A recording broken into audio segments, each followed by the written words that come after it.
Honorable Deputy Minister, Rector and Vice Rectors of the University of Cyprus, members of the Council of the University, and of the Council of the Center of Entrepreneurship, dear colleagues, researchers, students, dear guests, ladies and gentlemen.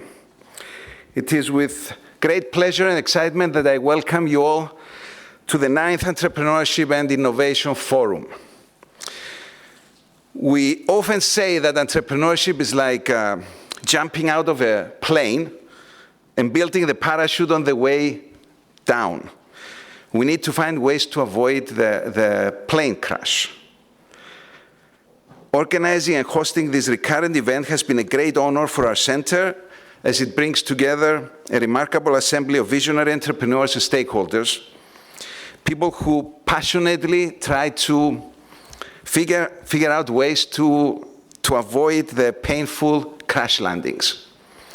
9 years ago, this forum started as a vision, a platform to connect, inspire, and catalyze change, both within our university community and beyond. Over the years, it has grown into an integral part of our ecosystem, and it's now a proud tradition and the cornerstone of our center's mission, which is to inspire and educate on issues that can bring about economic and social impact, and to help connect the next generation of entrepreneurs, leaders, and change makers. This year, the theme of the forum focuses on the challenges of scaling up, a critical and exciting phase in the entrepreneurship journey. Entrepreneurship is not just about starting a business. It's about building and shaping sustainable and impactful ventures. As such, scaling up is not just a growth phase. It is a phase where vision meets execution, where opportunities meet challenges, financial, marketing, management, operational challenges, just to name a few. Our mission is to empower our researchers, our students, and the broader community with the tools and insights necessary to overcome these hurdles and achieve sustainable growth.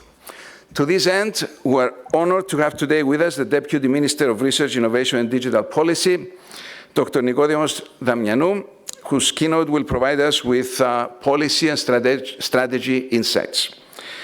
The Director of the Center of Entrepreneurship of the University of Cambridge, Professor Stelios Kavadias, will deliver the PwC Distinguished Lecture, sharing with us insights and his own experiences at the University of Cambridge.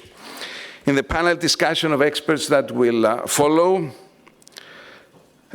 which will be moderated by Professor George Kassinis, our strategy professor at the University of Cyprus, these challenges will be explored further through the experiences of our panelists. Joining our speakers will be Mr. Philippos Sosilos, CEO and Chairman of PwC Cyprus, Ms. Maria Chaka Olympiou, General Manager at Chaka Steel Office Line Limited, and Chairperson of the Board of Directors of SIDA, and Ms. Despina Panagiotou Theodosiou, CEO at Tototheo Global. Alongside the keynote, lecture, and panel discussion, the Research Results Exhibition, organized by the Research and Innovation Support Service of the University of Cyprus, showcases groundbreaking research work from various research groups and centers of excellence across the university that have recently attracted millions of euros from EU funds. By highlighting projects with high commercialization potential, we aim to connect innovative research with multiple stakeholders who can help bring these ideas to market, solve real problems, and drive progress and growth. So I do encourage you to spend some time, meet our researchers, engage with them, engage with their projects and their ideas, and explore potential collaborations and possibilities. This forum also serves as the culmination of the highly anticipated SCIEC 2024 competition, the Cyprus Entrepreneurship Competition 2024. This year, we had 10 finalists, 10 unique ventures with potential to make solid impact. They are now reaching a significant milestone in their transformative journey, a journey to which they committed a few weeks ago with the help and guidance of our business mentors and trainers who contributed their time and their expertise to help accelerate the teams, and to which, of course, we are grateful. I would like to thank all the individuals and organizations that work closely with us, with the center, and with the Research and Innovation Support Service of the university to organize this forum, this multidimensional event. Most importantly, I would like to extend our gratitude to PwC Cyprus, our major sponsor, strategic partner, and long-term collaborator of the Center of Entrepreneurship and of the University of Cyprus. Thank you for helping us raising the bar of this forum every year at higher levels. We're also grateful to the main sponsor of the Cyprus Entrepreneurship Competition, the Ministry of Energy, Commerce and Industry. Ladies and gentlemen, as we move through the forum's activities, I would like to invite you to think and reflect on the conclusions and the main insights of the forum.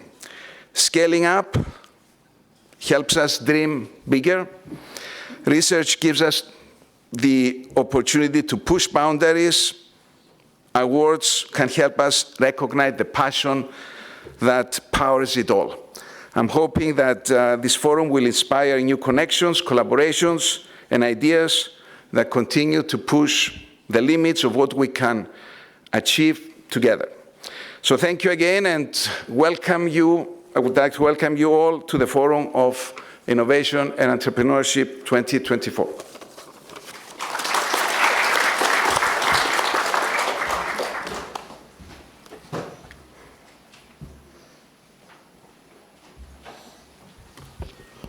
We thank the Director for the Center for Entrepreneurship, Professor Andreas Soderiou, and now we kindly invite the Rector of the University of Cyprus, Professor Tassos Christofidis, to deliver his welcome.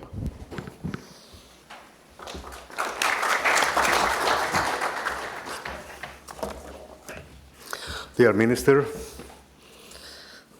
dear members of the Council of the University, dear guests, dear colleagues, dear students, it is my pleasure to welcome you to the University of Cyprus and to the 9th Innovation and Entrepreneurship Forum. We are very grateful to PwC for the long-standing partnership and support, both to the Center and to the University. Their commitment has been invaluable to the Center and to the University, helping us bring this forum to life and supporting our mission to empower innovation across our community. Since its inception in 2015, the Center has been a pioneering force within the University, serving as a bridge between academic exploration and real-world entrepreneurship pursuits. Our efforts over the past 8 years reflect our mission to empower students, researchers, faculty, and staff, nurturing the skills and knowledge necessary to lead in creative, entrepreneurial endeavors. Through a variety of initiatives, we foster an ecosystem where innovative ideas can evolve into impactful ventures. This year's theme, Scaling Up a Business, addresses a critical growth phase in the entrepreneur journey. Building a business is no small feat, you better know than I do, but scaling it to sustainable profitability, often within global markets, is a challenge that requires specialized management capabilities. Effective scaling depends not only on a robust business model, but also on the strength of its management team and the strategic deployment of resources. This is precisely what we aim to explore today, how the right management capital can turn potential into progress and vision into lasting impact.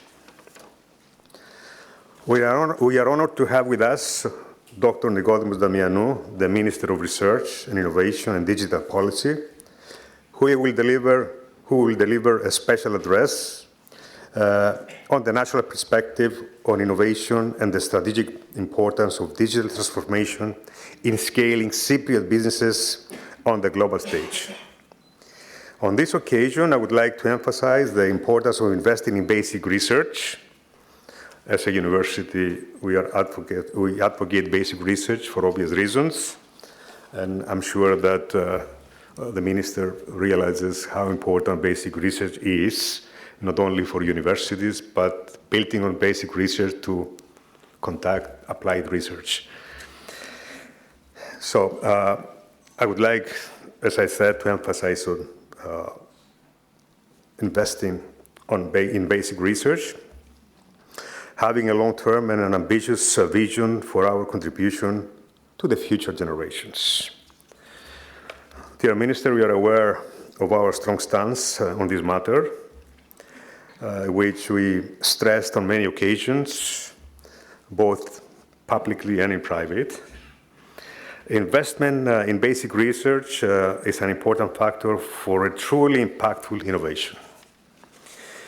Additionally, we are honored to welcome Professor Stelios Kavadias as this year's keynote speaker for the PwC Distinguished Lecture, an expert in entrepreneurship and strategy. Professor Kavadias brings a wealth of knowledge on guiding businesses through growth and innovation.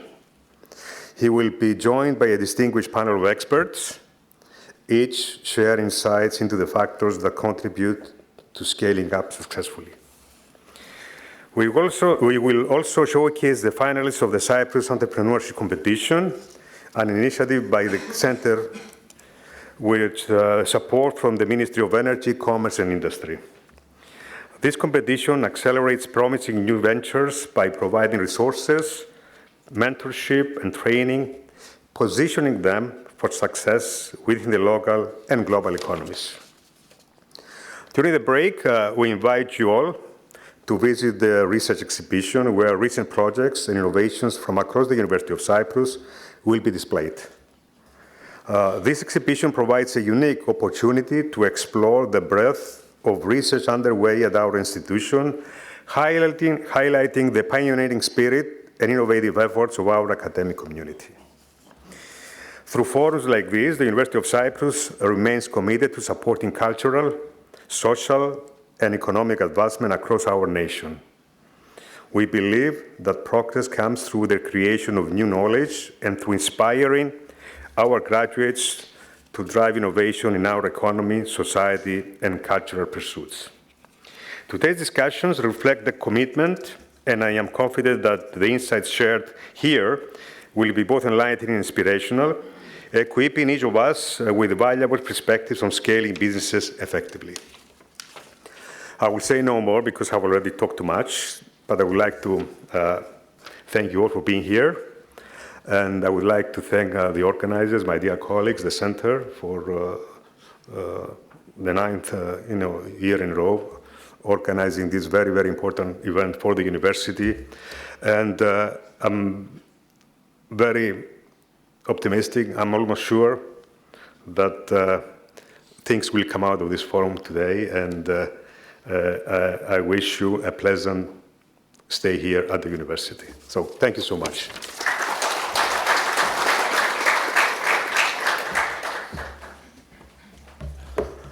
We thank the Rector of the University of Cyprus, Professor Tassos Christofidis, for his welcome.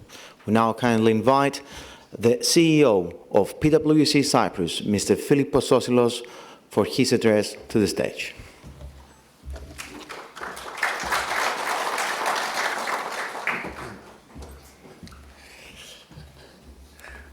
Dear Minister, dear Rector, distinguished guests, friends, as we saw in the video and as already it's been so greatly commented on, it gives me personal great pride as PwC that we have formed this very amicable partnership with the university and we have been supporting since its inception this Innovation Entrepreneurship Forum.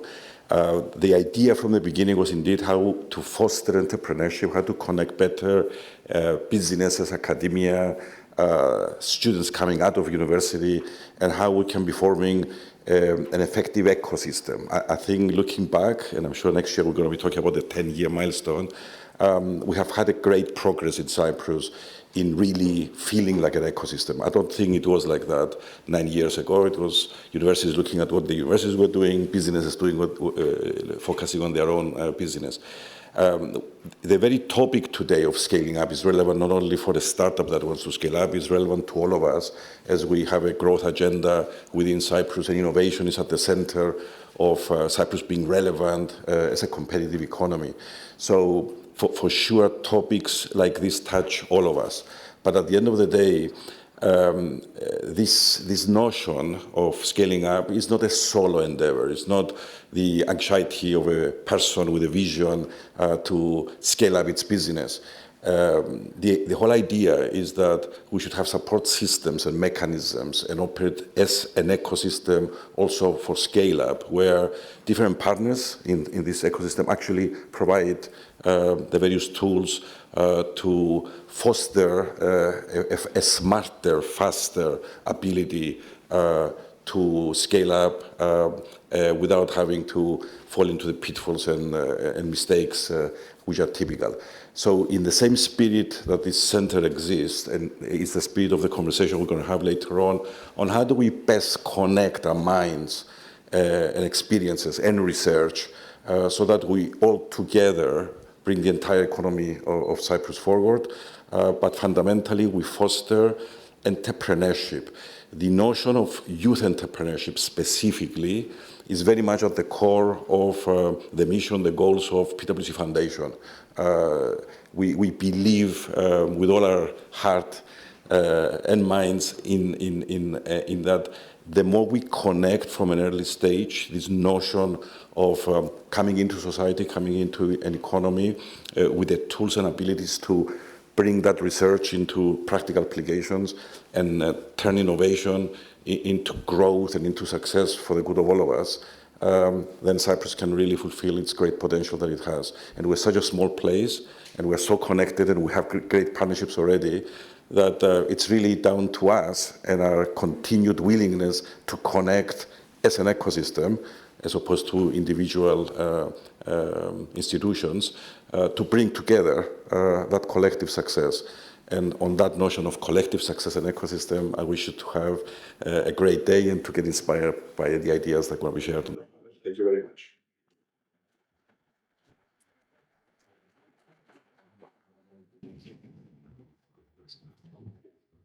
We thank the CEO of PwC Cyprus, Mr. Philippos Sotilos, for his address. We now kindly invite the Deputy Minister of Research, Innovation and Digital Policy, Dr. Nikoli Mozomianou, to the stage for his keynote speech.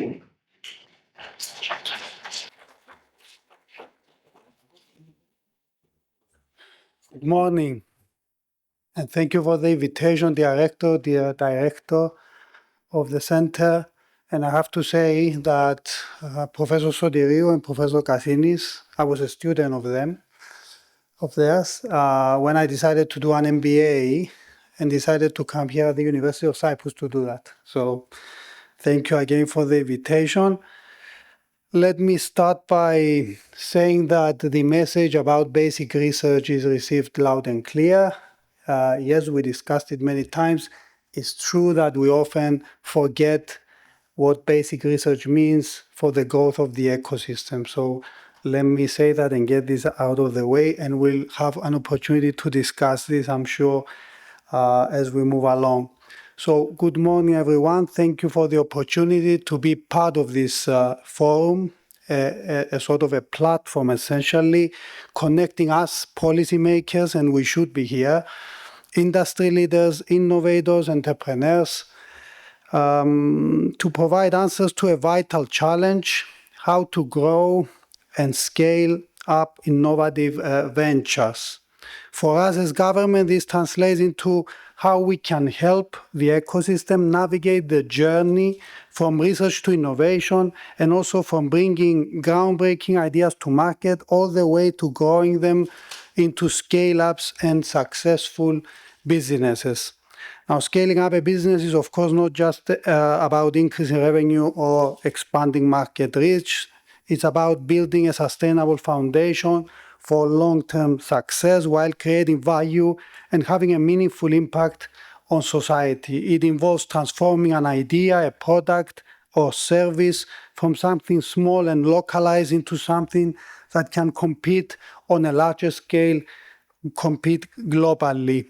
And management capital, as per the title of the discussion later on, is indeed crucial here, more so than financial capital in most cases. I'm sure that Professor Kavadias will provide us with much insight in that respect. The question for me, coming back to what we should be doing, is where and how can the government play a role? Why here? Why in this country? Why Cyprus? Why not somewhere else?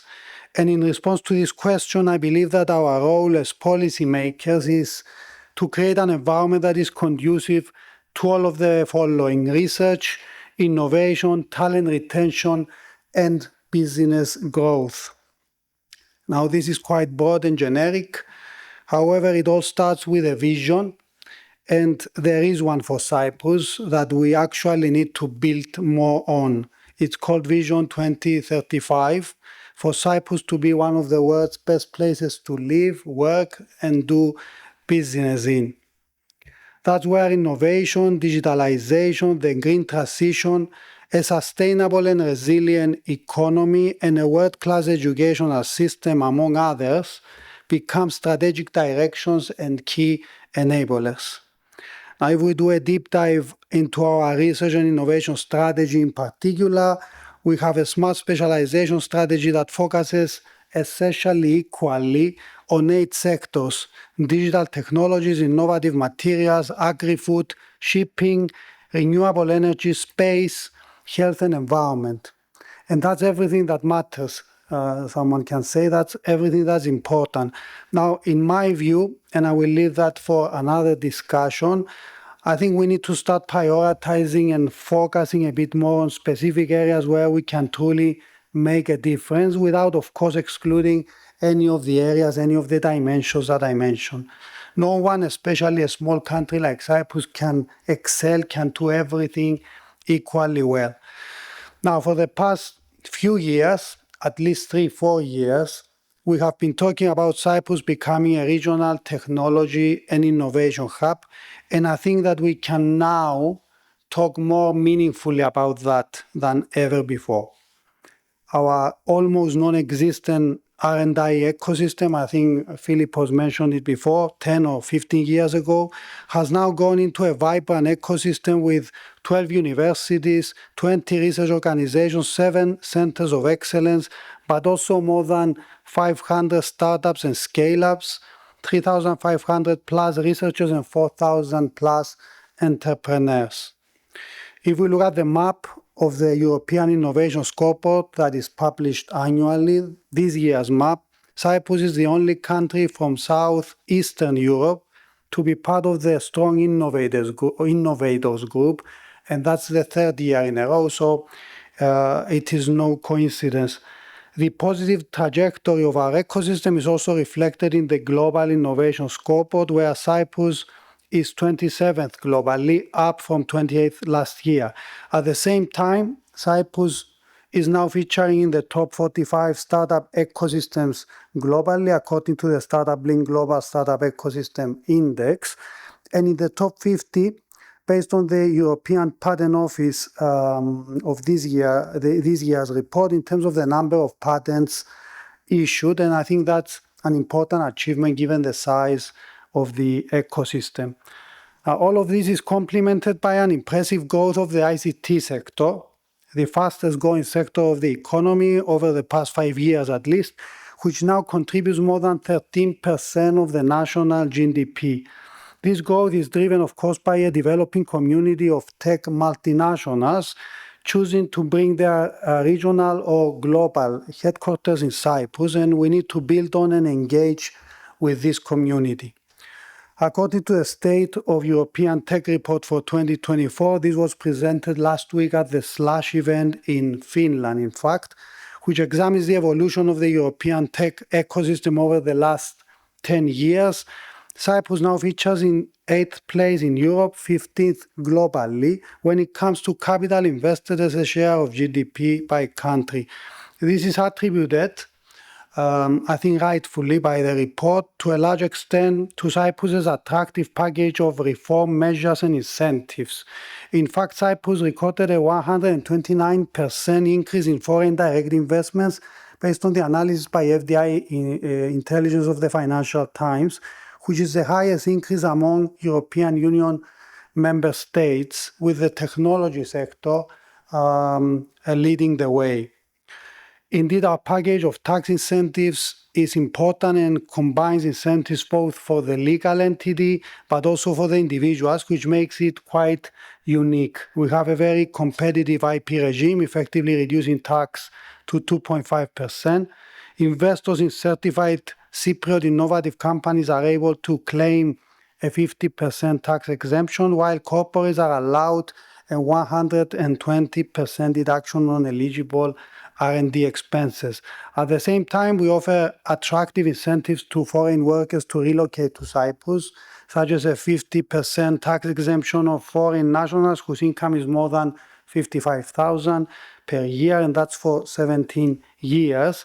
The Blue Card, providing more favorable work and residence conditions for highly skilled professionals that we will be pushing through now, and the Startup Visa for launching innovative startups in our country. We are actually currently revising the Startup Visa scheme to make it more attractive and flexible, and I think we should be able to announce it before the year end. Now, as innovation takes center stage in the transformation of our national economy, we need to focus beyond tax incentives. In my view, according to the recent Draghi report, Europe, despite being a leader in research in many respects, lags behind regions like the United States and China when it comes to disruptive innovation, when it comes to scaling up innovative companies. So we see a lot of these companies moving away from Europe, starting here, but moving to the US to get funding. The knowledge generated by our universities, our research institutes, all of our creative minds can and should be harnessed to fuel the entrepreneurial engine that drives growth and progress. As a Minister of Innovation and Digital Policy, I am aware of the challenges our ecosystem is facing in that respect. Let me assure you of that. While there is no one-size-fits-all solution, the government is committed to fostering an environment conducive to innovation and entrepreneurship, as I have pointed out earlier. This includes putting in place a range of tools and measures to support the ecosystem that extend beyond funding, which will, of course, always be a key component of our value proposition.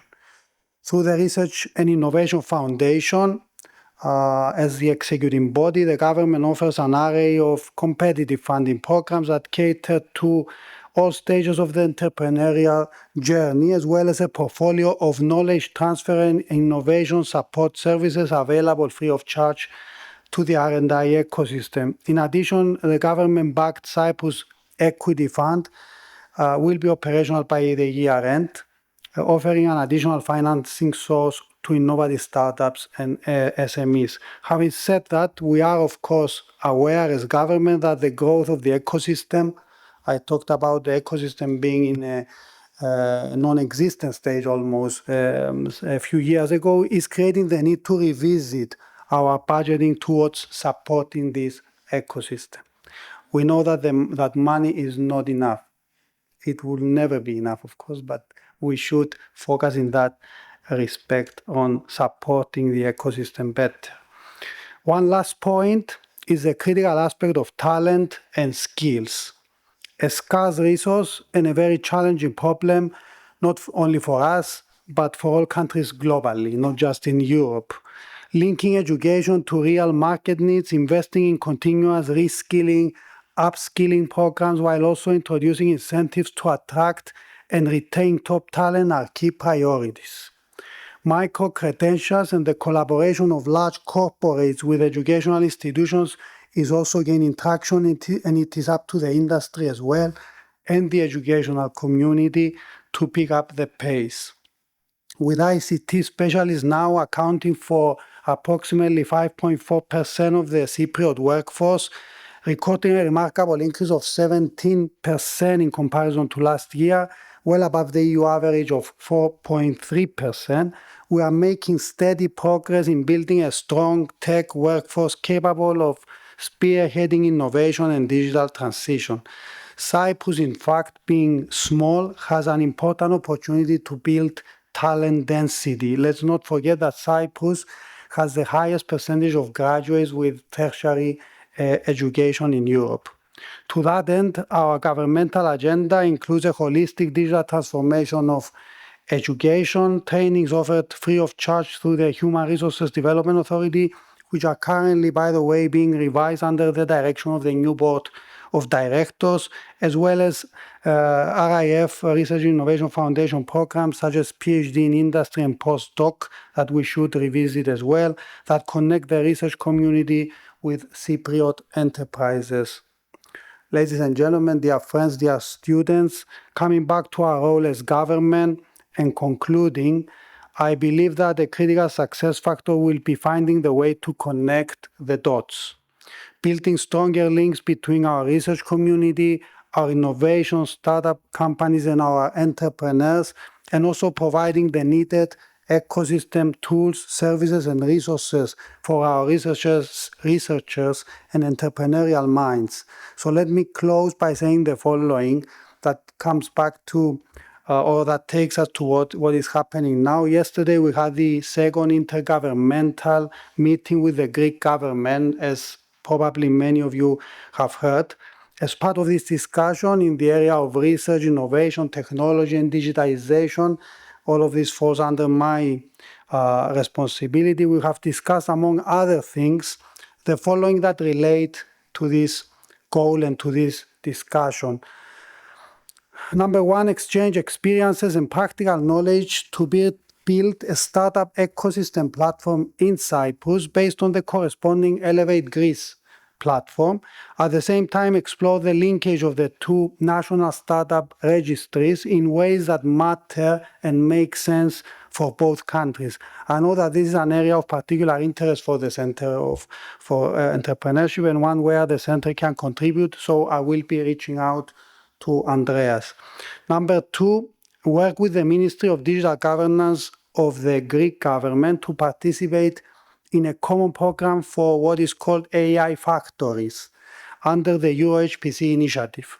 This program aims to create an ecosystem that will provide access to computing resources, to digital services and tools needed to grow activity in AI. And I could add another one here. We discussed in the research and innovation perspective joint calls with the Greek government. A recent call was announced just 1 week ago, 2 million for each country, and it needs to be supported by an education entity and an entity from the business from each country. So this is the first call that was announced last week, and we discussed the possibility of working on additional such calls. Externalizing our ecosystem is also part of this equation. So these are practical examples of what we need to do to create this environment that will allow meaningful growth of our ecosystem in a way that positively contributes to the economy and helps scaling up innovative ideas and businesses. I wish in closing, I first have to apologize for having to run away from this, not being part of this panel discussion. Unfortunately, we have a ministerial council that was cancelled due to yesterday's events. But in closing, I want to thank you again and wish those who are competing in the afternoon the best of luck. So have a great day. Thank you very much.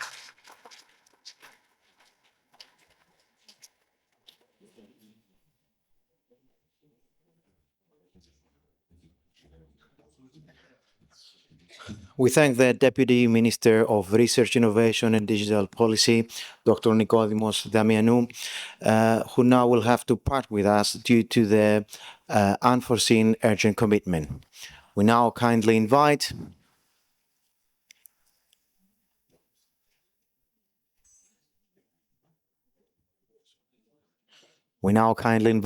Professor Stelios Kavadias, Director of the Entrepreneurship Center at the University of Cambridge, to deliver the PwC Distinguished Lecture on the topic of what does it take to scale a business up, the importance of management capital. Thank you.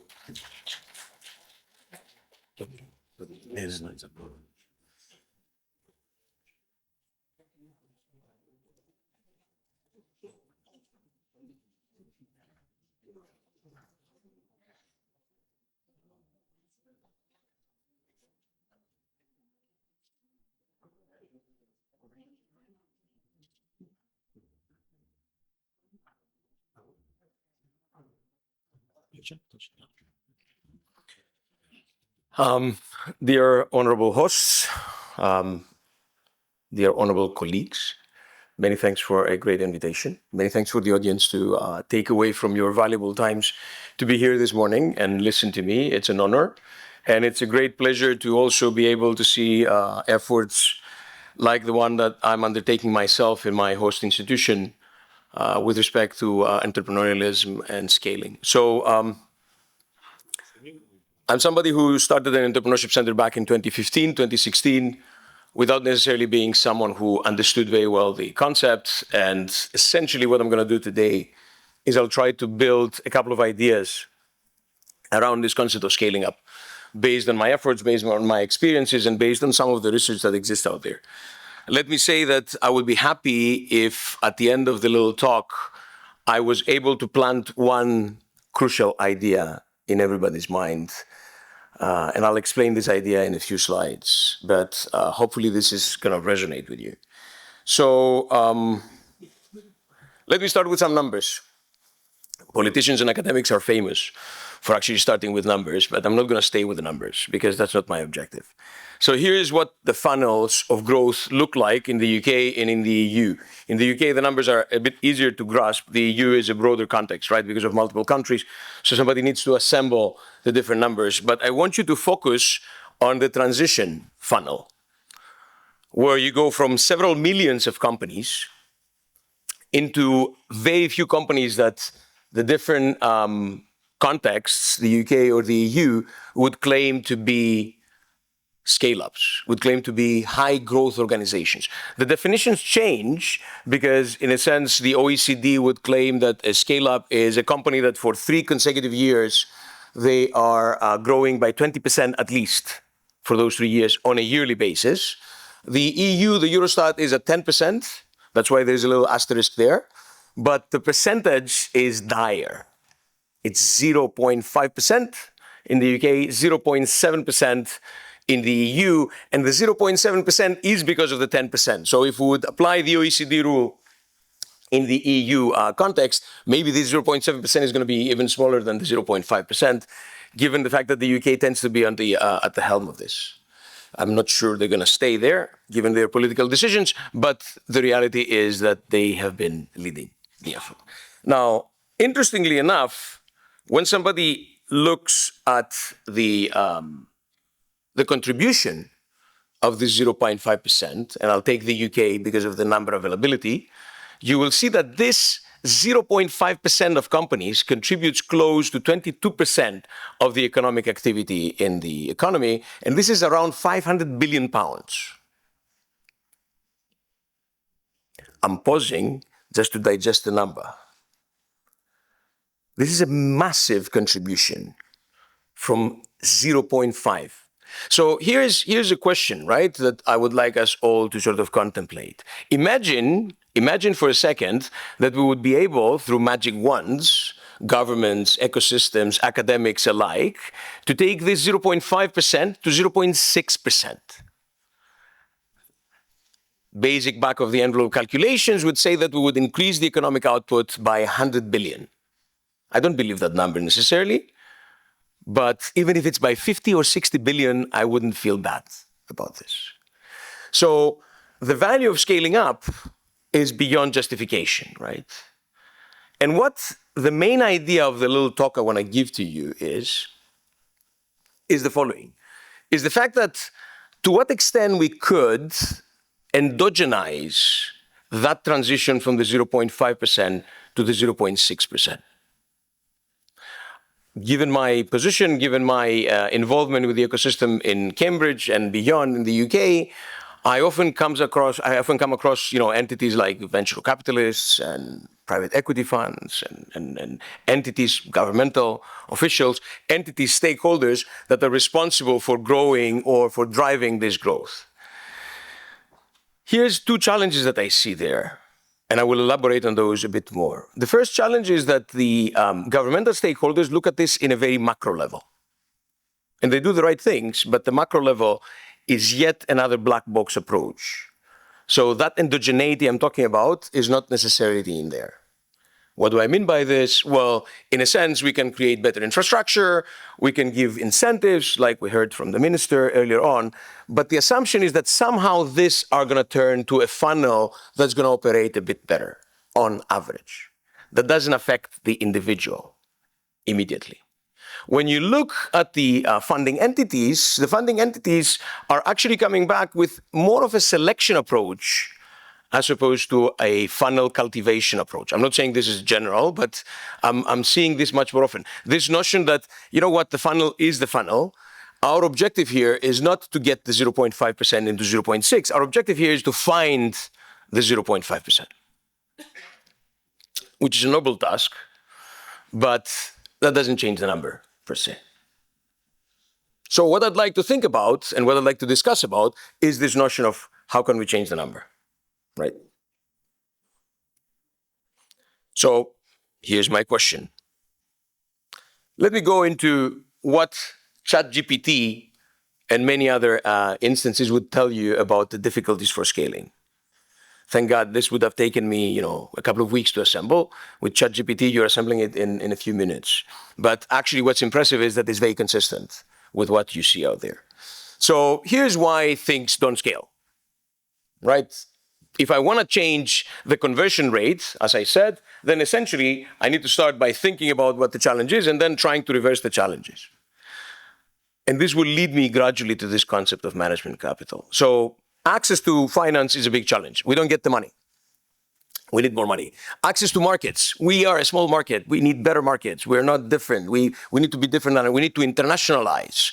Access to talent. Well, how many people have you met throughout the course of time, particularly from the business sector, that say, there's this amazing graduates out there, but they're not good.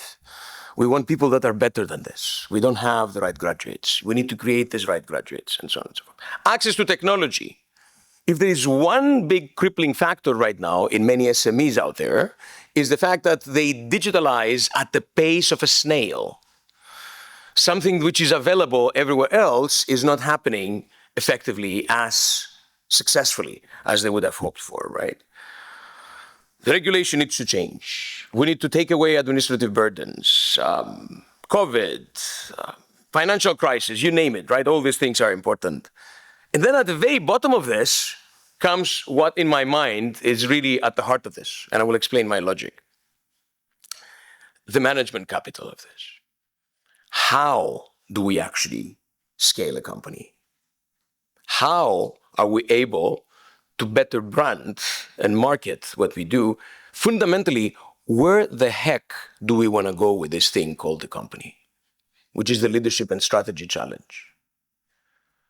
So all these elements that are at the top that we see, I would urge you to look at them or to think of them as essentially symptoms, and maybe the root causes are at the center of all this. So yes, we need social capital. So we need the connections, we need the new markets, we need financial capital. Yes, you need the money to drive a company forward. Yes, you need the talent to drive things forward. So you need universities to supply this talent, right? But in full essence, the problem in my mind is residing, and I'm speaking of experience when I say this, and I'll explain what I mean, on this language challenge, on the management capital challenge that's at the core of this. And what I mean by that is the capacity to drive forward a thinking, a mindset from the leadership of those small and medium-sized companies that addresses what all the other stakeholders are expecting from them. Wait a slide and you'll see it. Now, we know that management matters. There is ample research out there. This research is going forward in terms of doing more work. What you see here is, in my view, one of the fundamental pieces by two economists back in 2011 at the Quarterly Journal of Economics. And it's a very cool study which actually even kickstarted my interest on this growth puzzle. And what it actually shows is two gutsy academics who went into a bunch of Indian plants. And what they said is, we're going to try and help half of them with some management practices, and we're going to just teach the other half some management practices. So the difference was the implementation of management operational practices. I can see Andrea smiling because of this, because in a sense, this could change the scale up of this particular companies. And what you see, black and red lines, show that, you know what, once the intervention has happened, from then on, the plants that were treated in the sense that they got those operational practices going, they were able to deliver better. So we have enough evidence. And there is even more recent research, which I didn't want to quote, in Bocconi, in Italy, which shows that when you take entrepreneurs and you teach them a few basic ways of understanding option theory, of understanding how to make decisions, basic decision tree decision making, they actually survive more, are getting to deliver more value back to the shareholders, and they create more successful companies. So in a sense, we know that this matters, right? So why isn't this happening if this matters? I think because we haven't understood how valuable this is. So here's my main thesis, okay? And I'm trying to make sure that I'm sticking to time. The main thesis is that essentially any company is a journey from some kind of a starting point, ideas, you can call them, or an original set of product portfolios that they have, to a endpoint that they have defined or they have thought about, which is their aspiration, their vision, their strategic objective. I need to enter a new market. I need to increase my product portfolio in this particular category. I need to introduce a new service. Whatever this idea is, this is the journey, right? So in a sense, that's the fundamental story. But this journey is difficult. And the more this journey is confusing, unclear, opaque, not thought out, the more, which means the lower the management capital in my view, the lower the possibility that this organization is going to get anybody excited. Why? Because an opaque journey is an unclear promise to investors. I want to invest, but I want to invest and make money. I don't want to invest and help out people. Because it's a confusing promise to employees and regarding their career progression. So yes, the good guys would like to come and work for the best companies. In Silicon Valley, the mobility of the very good software developers is beyond any imagination, right? Because they go to the next Meta, to the next OpenAI, to the next company that's going to give them millions for being good software developers. So good talent is going to go after good ideas, if they see the value. Suspicious promises to regulators and customers. Should I switch my company, my loyalty to company X for this new startup, for this other business, or not? Well, if I see the value, if I understand what it is that you're delivering, right? And in the end of the day, questionable promises to the employees and the staff. If we believe in scale-up, if we believe that scale-up implies everybody putting their own effort to sort of shift forward the organization, this means that they need to believe in the idea a bit more. You need the culture, that's what I mean, beyond simply the objectives and the metrics and all that stuff. And that cultural element will require belief. So I need to believe that we're going towards the right direction. So the result is this fundamental perceived uncertainty, if you wish, risk around the concept of what is it that we do here, which the longer it stays uncertain, the more fundamentally it makes it difficult for every single other one of the owners of capital, financial, social, human capital, to do what the economists would have predicted in a 101 economics course. When there is uncertainty, you sort of hold back. You don't invest. And therefore, the percentage of the increase from the 0.5 to the 0.6 is not changing that much, right?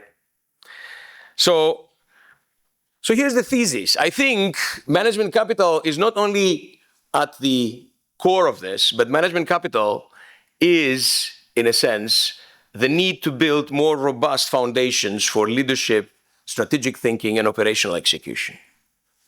And that's behind, at least my philosophy, on having tried to do this, and I'll tell you a bit more about what I think should go into the management capital, but I'm not claiming any authority or any specific detailed knowledge and proof of this. This is coming out of programs and efforts that I've sort of led as I've gone forward. But again, the important thesis here is the fact that that logic drives the other capitals. And that reverses the mindset, in my view. So if we walk away with this notion that it's important, it's fundamentally important to sustain the management capital in organizations, to support it, to find ways to enhance it, then the other capitals might start actually coming our way, and we can more effectively build an ecosystem, as opposed to waiting for the other capitals to be there and eventually come back and then build the management capital. Parenthesis. In my first post as an academic, I was at Georgia Tech in Atlanta in the United States. And the state government in the United States, in the state of Georgia at this point in time, was trying to make Atlanta what it has become today, which is a better hub for certain types of technologies like security, cybersecurity, and so on and so forth. So they've invested money into this. The logic, even at this point in time, and I'm talking in 2006, 2007, was let's build all the other capitals and hopefully companies will come. Still, the state of Georgia is facing the dire effects that we face in the United Kingdom, that possibly you might be facing in the local ecosystem, which is great ideas getting up to the point where some capital from the outside, financial capital usually, comes to them and says, fantastic company, how would you feel about moving to the United States in San Francisco? Because we have some great CEOs there who can scale your company.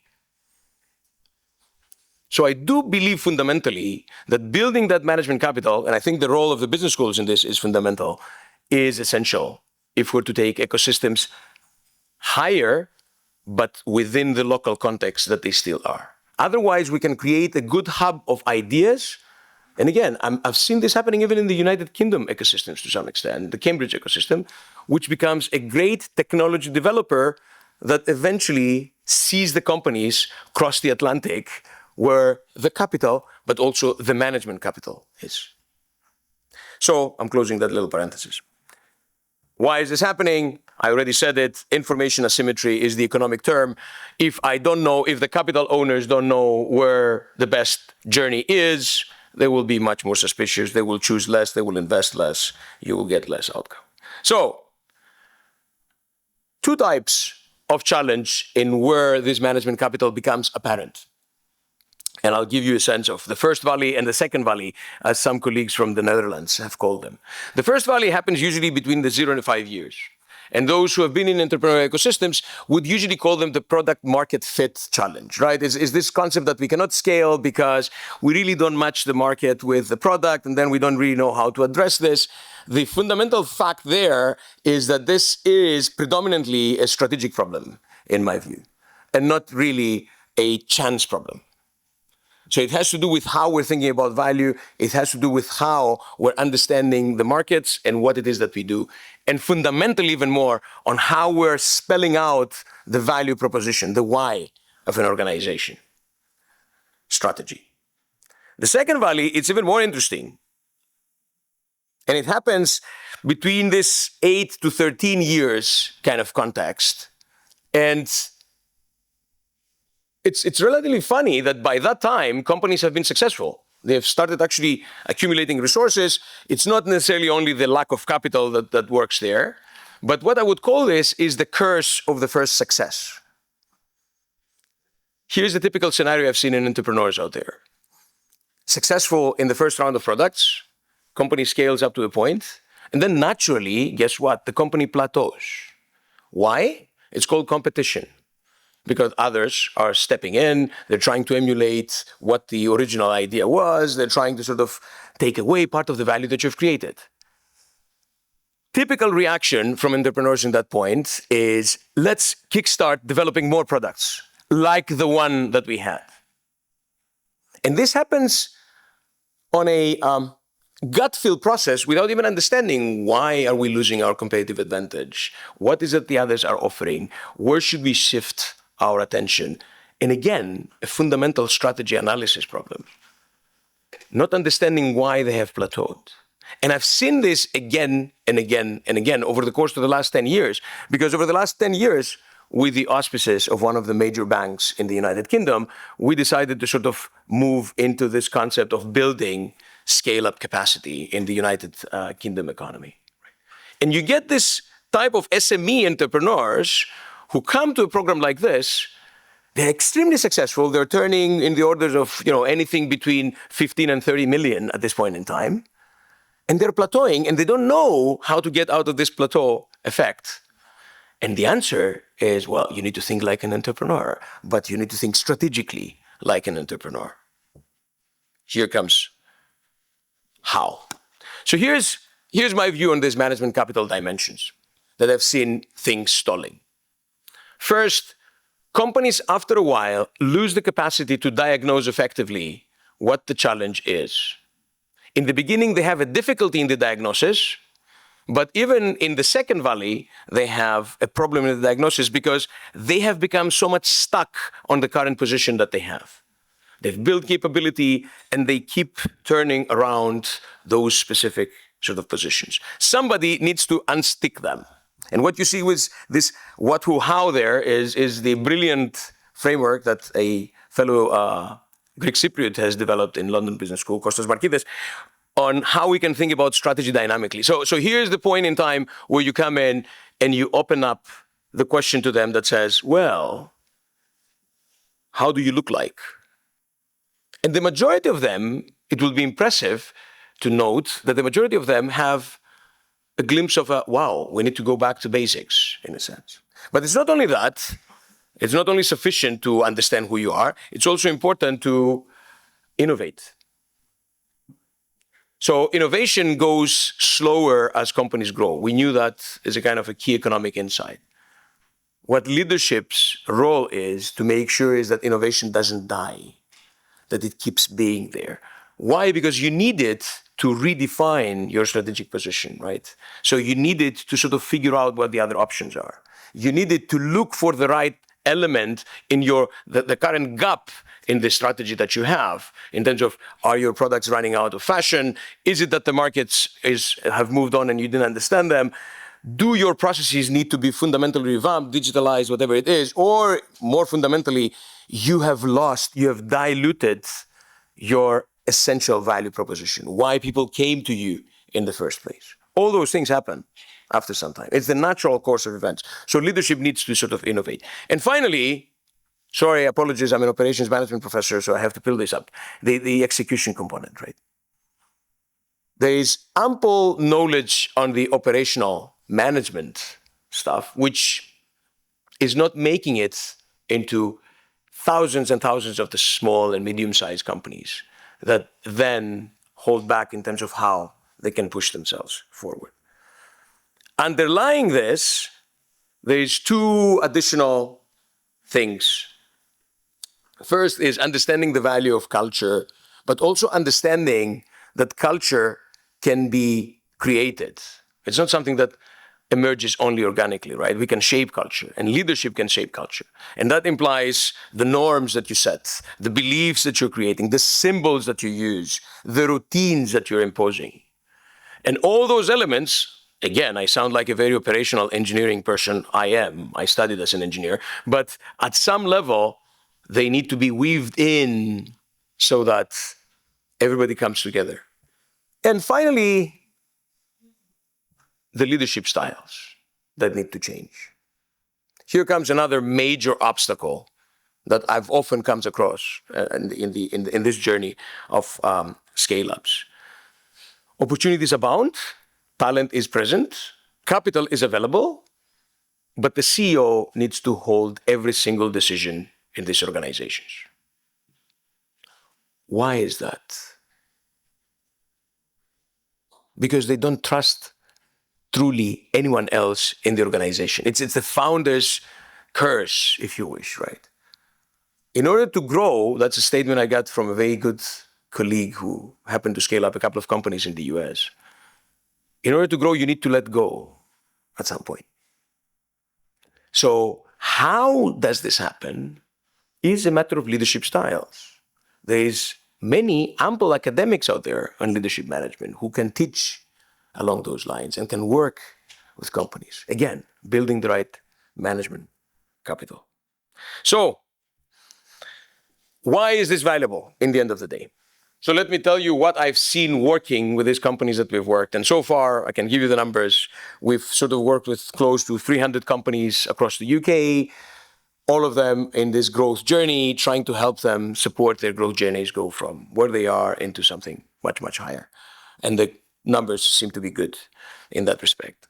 So the first thing is the capacity to articulate clearly the strategic direction, but also the capacity to build at the leadership team a sustainable link to the customer. In many instances, simple exercises, frameworks, prove that the leadership teams of those SMEs have lost touch with their customer. They think they know their customer. They don't know their customer. And they think they know their customer because they knew their customer at some point in time, when they were at the product market fit, when for the first time they interacted with the customer intensively in order to be able to find out what works. And then that belief becomes the assumption, and that assumption keeps holding. It's human nature. I'm not going to condemn this. I've succeeded with something, I'm going to repeat it, right? That's where value comes when you scale. You repeat what you've done well. Up to a point, though. We still need to have this sustainable link. Understanding competitiveness, as I say, through the eyes of the customer. And sometimes this is not the case. You talk to organizations who tell you how great they are in terms of the internal processes, how amazing IP technologically they have. That's not why the customer is with them. The customer is with them because of the value that those processes and this IP is creating. And that loss of detailed understanding impedes the scale-up. Leadership teams think they are aligned until you show them that they're not. And as you're growing, the natural tendency of an organization is to have leadership teams that are not aligned. Why? Specialization. I need somebody who's running my manufacturing site. I need somebody who's running my marketing.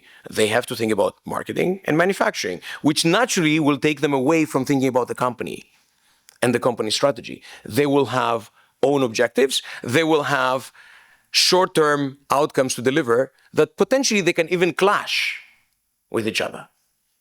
Somebody driving the costs down, somebody trying to promise everything to the world out there. That creates natural trade-offs. That lack of alignment is fundamental. So, decision processes that enable them to pull things back together.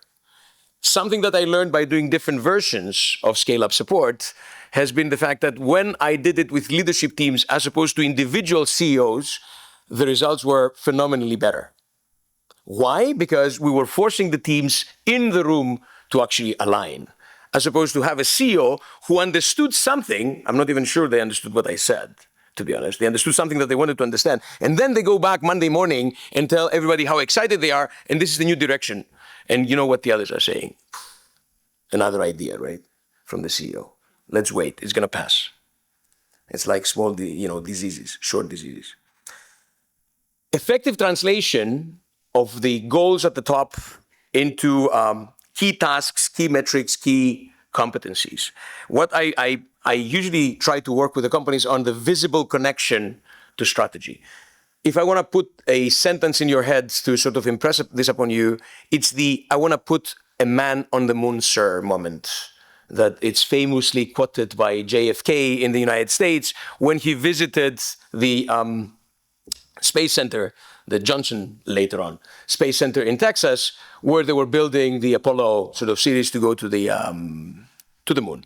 And at the moment that JFK met one of the facilities person, not somebody who's a scientist or anything, who was with a broom in a corner, and typical politician went to them and said, "Hello, sir, what is it that you do here?" And the answer was, "We're putting a man on the moon, sir." That level of connectivity of every task in the organization with a strategic objective is phenomenally successful if achieved. But in order to be achieved, that takes effort from leadership to take the message down. And that's what you oftentimes see. We hire people in the scale-ups for skills, but we don't necessarily spend the time to realign continuously the organization behind this. Understanding how to change business models, but most importantly, understanding how to create partnerships is extremely important. Entrepreneurs will never have the resources that they want. So learn how to play on the ecosystem as opposed to learning how to play solo. Playing solo is not necessarily something that delivers. So again, a key element of building that capacity of creating the right transactions, the right interactions with the ecosystem. And finally, the key word is on purpose chosen. Engineer a professionalism culture. Engineer a culture that will bring delegation, empowerment, but at the same time, professionalization, ownership. All those things are tasks that need to be performed from a leadership team to reignite scaling or to support scaling. And I think every single one of them can be supported from a knowledge standpoint, but we don't pay attention until this is too late. We do pay attention, and this is some of our results. I'll be happy to share the slides at some level. Let me close with a how-to, because I think I'm on time, right? Perfectly good. I can see you coming down, so I'm getting scared here that this is... So, 3 points, right? From a policy-making, funding, and the company leadership teams. I think all of us have to think about this. The policymakers and our fellow colleagues in academia, including myself, I think we need to be elevating the management capital creation to the point that people will start feeling that running those startups, getting those business off the ground, it's less of an art and more of a science. And I say this because I have personally been burned, if you wish, within an ecosystem where there is so much success that people think that you don't need these business schools, you don't need this management knowledge, just talk to somebody who has done it. It's good enough. The evolutionary inheritance-based model of understanding management. I don't subscribe to this. I'm taking a strong stance in front of you. I don't subscribe to this. I think mentorship is important. I think knowledge from ecosystems is important, but the value of an ecosystem driving the 0.5% to the 0.6% is when this change will be, for better or worse, a science, something that we will be able to affect. So how can we do this? From a funding stakeholder standpoint, I think VCs and funders have a tremendous capacity to push for such a revolution to happen. And I think in the long term, it's gonna serve them more than everybody else because they reap the big sort of benefits. And this is the idea of the evidence of management capital as a key element. I know that it happens in due diligence in many instances. We look at the team and we look at the complementary skills of the team, but how much are we willing to invest in the portfolio companies that we have to drive that management capital up? Question mark. I have had mixed interactions. Some of them not very happy. Last thing, for you in the room who want to lead through this, I think building in your management capital skills is of paramount importance. Don't learn the hard way only. Learn also by the actual existing tools that are out there, and they can help you sort of progress in a much faster fashion, if you wish. So my call for the day is think about management capital at the center, reverse the mindset of how we're driving this growth, not because we build only the other elements of the ecosystem, but we're paying attention to the root cause of this. And hopefully, why not? Cyprus could be the place where the 0.5 becomes 0.6, 7, 8, 9, and then the economy is going to reap quite some benefits out of this. Thank you for your attention this morning. I just stay there.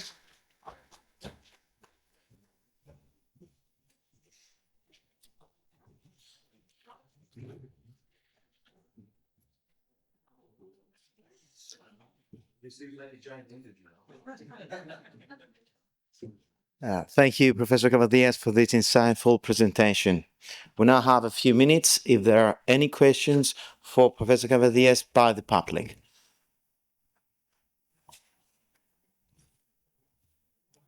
You can take the microphone in front of you, please. Mr. Cavadias, I really enjoyed your speech. Thank you. My name is Valerius. I'm studying my master's in human resources. And I wanted to ask you about leadership. If we look at the model of Steve Jobs, when he had Apple, he wasn't a fan of having the best Committees, yes. The leadership level he followed was very different. And I would like to hear your opinion on this.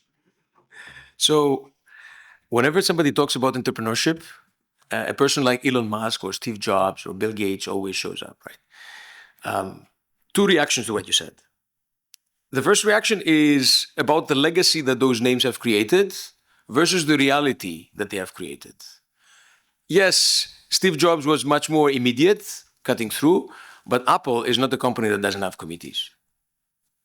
So yes, it's good to say you need to have less committees, I think, but in the end of the day, there is very few ways by which you can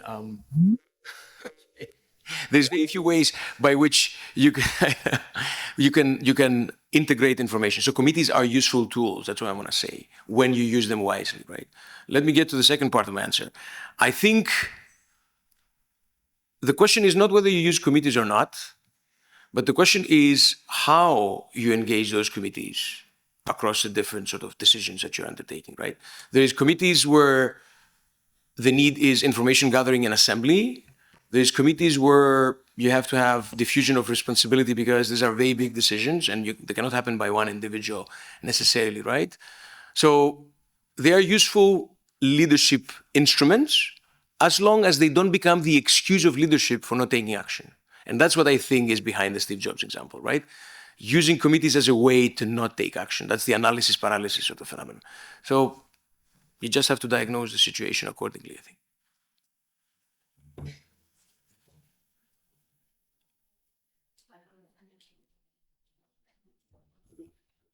There's also a button there, if you can click on it on the Yes, dashboard. thank you. Hello, I'm Marina Neofitou, Professor and Dean of the Engineering School of the University of Cyprus. Thank you very much for this very inspiring talk. Thank you. I would like to ask how much similar or different do you see universities fitting in this model of strategies as organizations? I think universities are essential, right? And if there is something that hopefully came across, right, my talk, is the fact that I do think that particularly business schools are key players in developing this component that's called the management capital. However, engineering schools, humanities schools, sociology departments are also fundamentally important because that's where the original ideas will come from. Business schools don't face the problems. They face the problem of how do you create a business that sustains something, right? But this something will be the need for finding climate change solutions, for example, the need to have much better social remuneration or social recognition or social platforms and systems that support different facets of society. So entrepreneurialism in the business schools can help in getting you from the 0 to 1 or the 1 to 100, which is the scale-up component, but in conjunction with the other departments. That cannot happen by itself. So academia is a locus of ideas, and in that sense, it's very important. Academia is also a locus of talent creation. So again, looking at what the entrepreneurial ecosystems, what the future brings or wants in terms of talent, and adapting is important.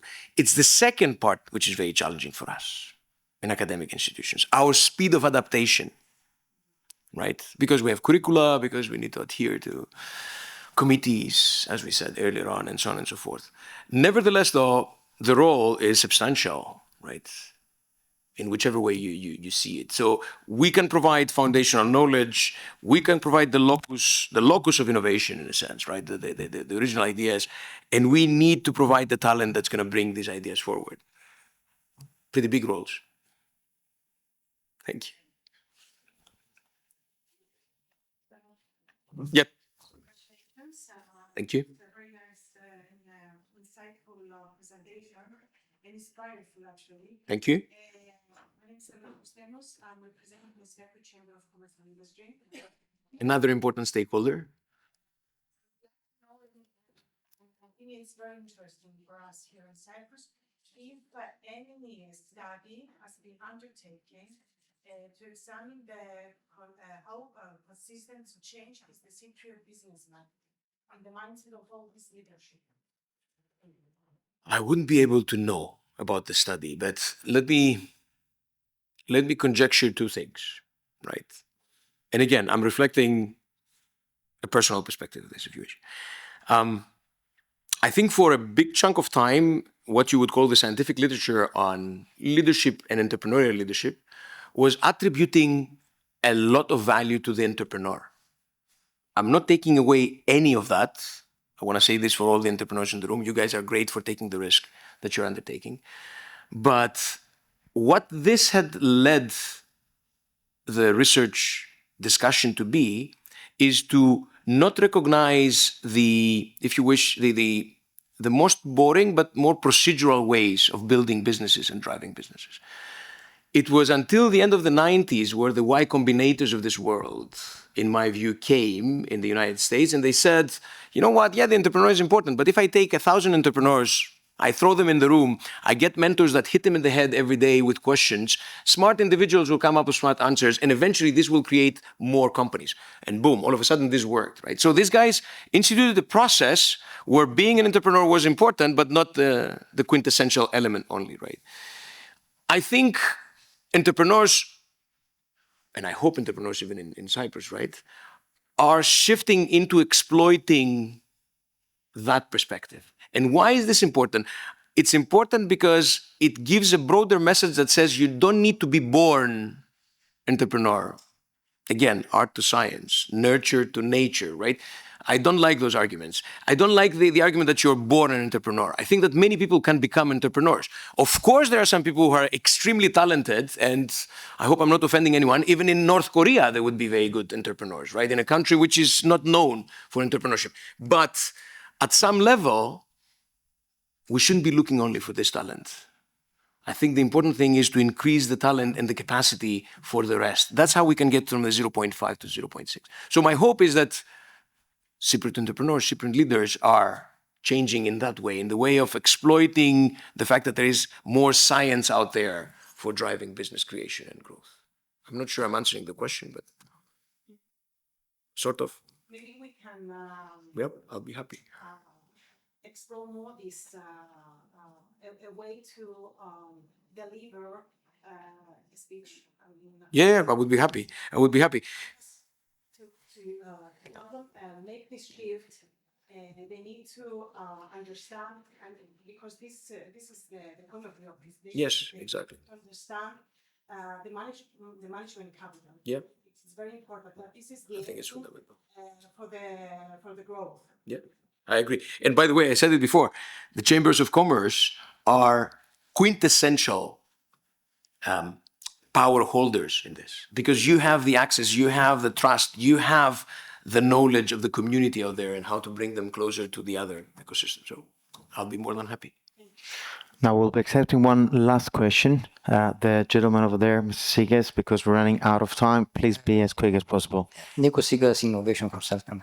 Dr. Karavias, congratulations. It's a fantastic presentation. Thank you. Very useful and practical. Thank you. One of the basic templates used for startups in all European research and innovation projects is the technological readiness level scale that was developed by NASA in the 1950s. Yeah. In the 1950s, we had a linear world. Now we live in a non-linear world. Also, I don't think NASA was selling Colgate and Mercedes to Martians. Also, from European research innovation programs, from the evaluation criteria, non-linearities, asymmetries, and exponential phenomena, as well as branding strategy, are totally absent. Really, I don't see how.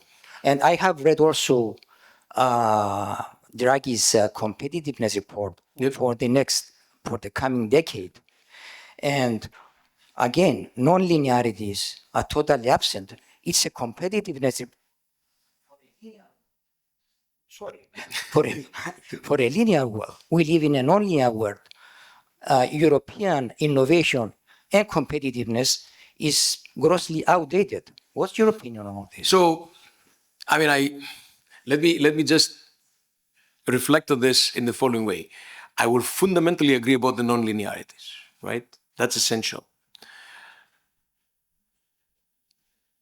Preparing for those non-linearities implies yet another form, if you wish, of management capital, if I could call it like this, which I didn't go that much into details into today because that was not also the topic.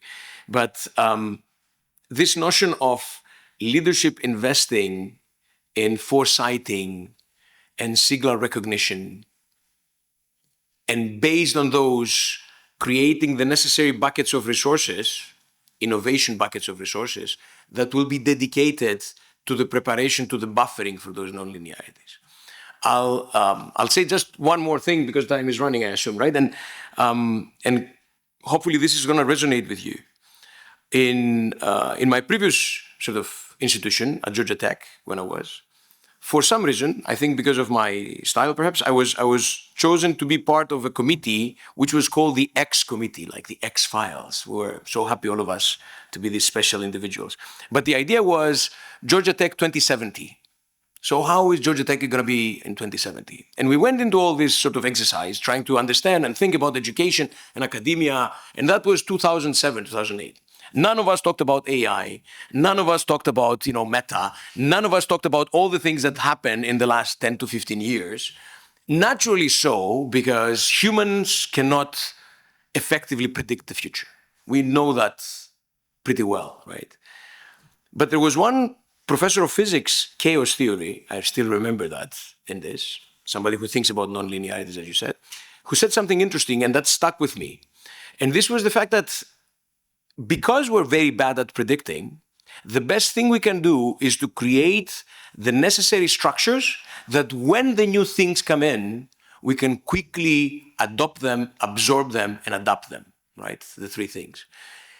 So yes, there needs to be build up of this capacity of adopting, absorbing, and adapting, which means that we need to build the necessary resources to drive this. Now, universities at some level, again, coming back to this, have a major role in this because that's where the test beds of the new technologies are, to the point that we can see some of those early signals of whether things are becoming, let's say, meaningful, and then we can adopt, adapt, and absorb in some sense. So again, maybe we cannot predict what the future will be, but we need to invest on being able to recognize it when it happens and avoid the bureaucratic, if you wish, obstacles there, which reports like the Draghi report are trying to go at them, but I'm not sure whether they have the power to change them. Thank you. We thank the public for the questions, as well as Professor Cavadias for his replies. We now kindly invite the members of the roundtable discussion, Mrs. Despina Theodosiou, Mrs. Maria Chakaolimbiou, Mr. Philippos Sosilos, Professor Stelios Cavadias, and the moderator of the roundtable, Professor George Kassinis.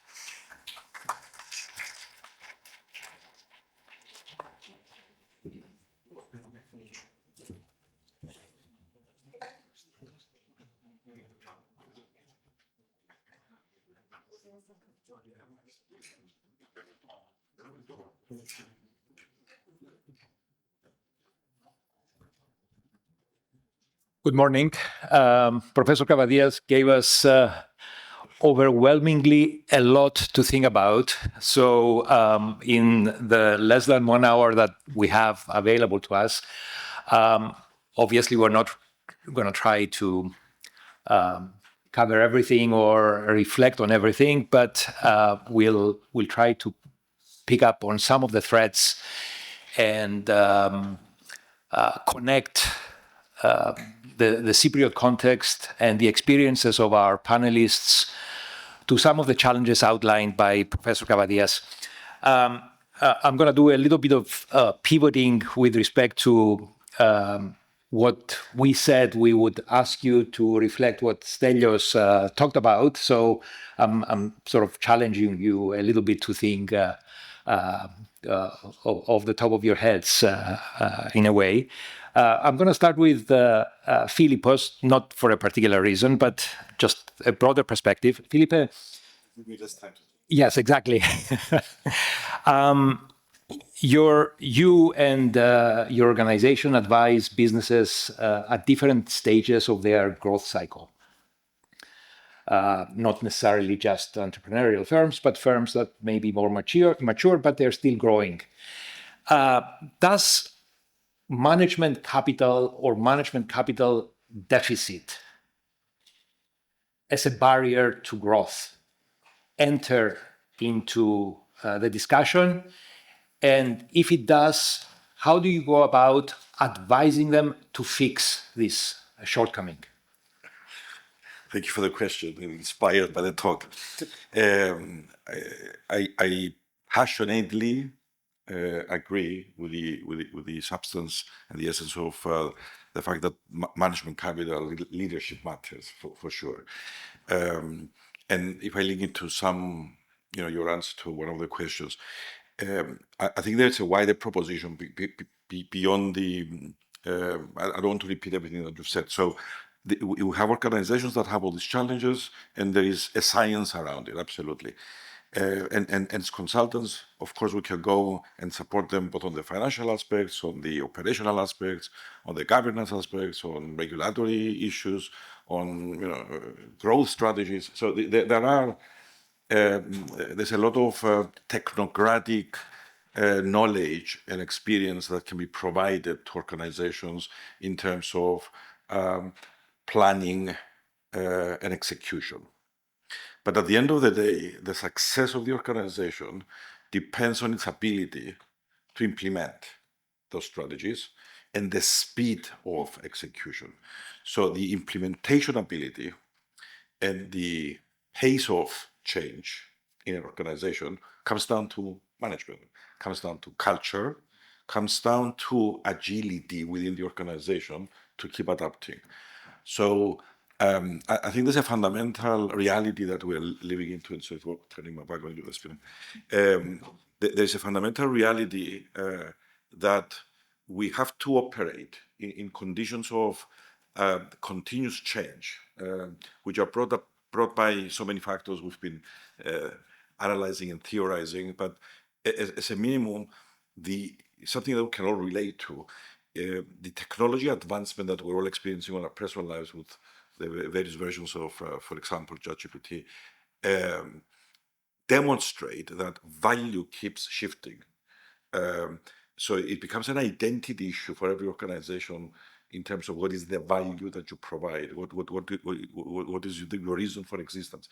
And indeed, at the startup phase, it may have been, as you pointed out, a great idea, and sometimes some entrepreneurs are indeed in love with their initial concepts, which is part of the problem. So organizations, to be successful, they need to keep being relevant in a landscape of consumer expectations and demands that are shifting because they have so much new experiences and expectations from organizations that provide them value.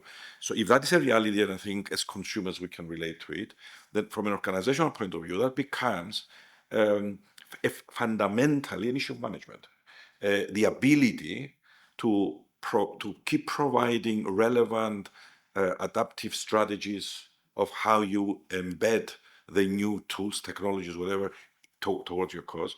But then how do you bring leadership teams to break silo thinking, to be collaborative and ready to keep shifting their execution plans, and then how to bring about clarity to people about how they contribute to those ends. My experiences within PwC, my experience as a consultant to organizations, come down to this. There's so many strategies that are left on shelves. There's so many plans that are unexecuted. There's so much frustration in organizations about not doing the things that they were promising to do. All that is management capital for sure. Let me go to another industry and another set of experiences. Ms. Despina Panayotou Theodosiou, dear Despina, you're leading an organization that has grown enormously and is competing across industries and geographies. And as the CEO and previously the CFO and Chief Operating Officer, you initiated and managed the scaling up of your business intimately. Can you talk to us a little bit about this very challenge of scaling up businesses while operating across geographies and industries? In 5 minutes.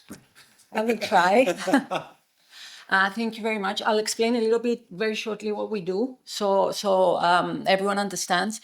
We offer satellite connectivity and integrated technology solutions to different verticals, but mainly to the maritime industry. So we're at an intersection between the space sector, the maritime sector, and the technology sector. Now, in Cyprus, maritime and technology are thriving. The space sector is something new, but it's very gratifying to see that the government is taking more interest. However, as you mentioned, we are operating on a global landscape. You mentioned Elon Musk before. That's one of the companies that we work with. So I know intimately what his decisions can cause. It's indeed very interesting. And, many people very often tell me we never realized that there were such companies providing such services in Cyprus. So I think that's very important also for young people to know and young graduates that they have opportunities in Cyprus.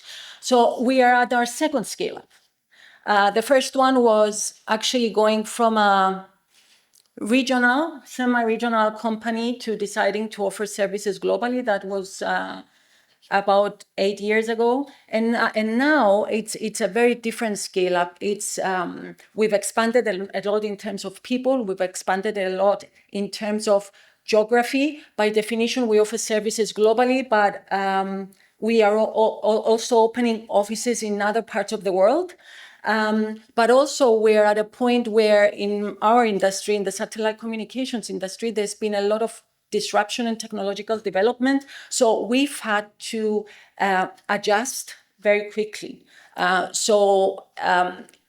It had a lot to do with systems, yes. We had to be prepared. I have to say that you're not always ready in terms of what you will need in terms of systems. So we've had to play a little bit of catch up as well.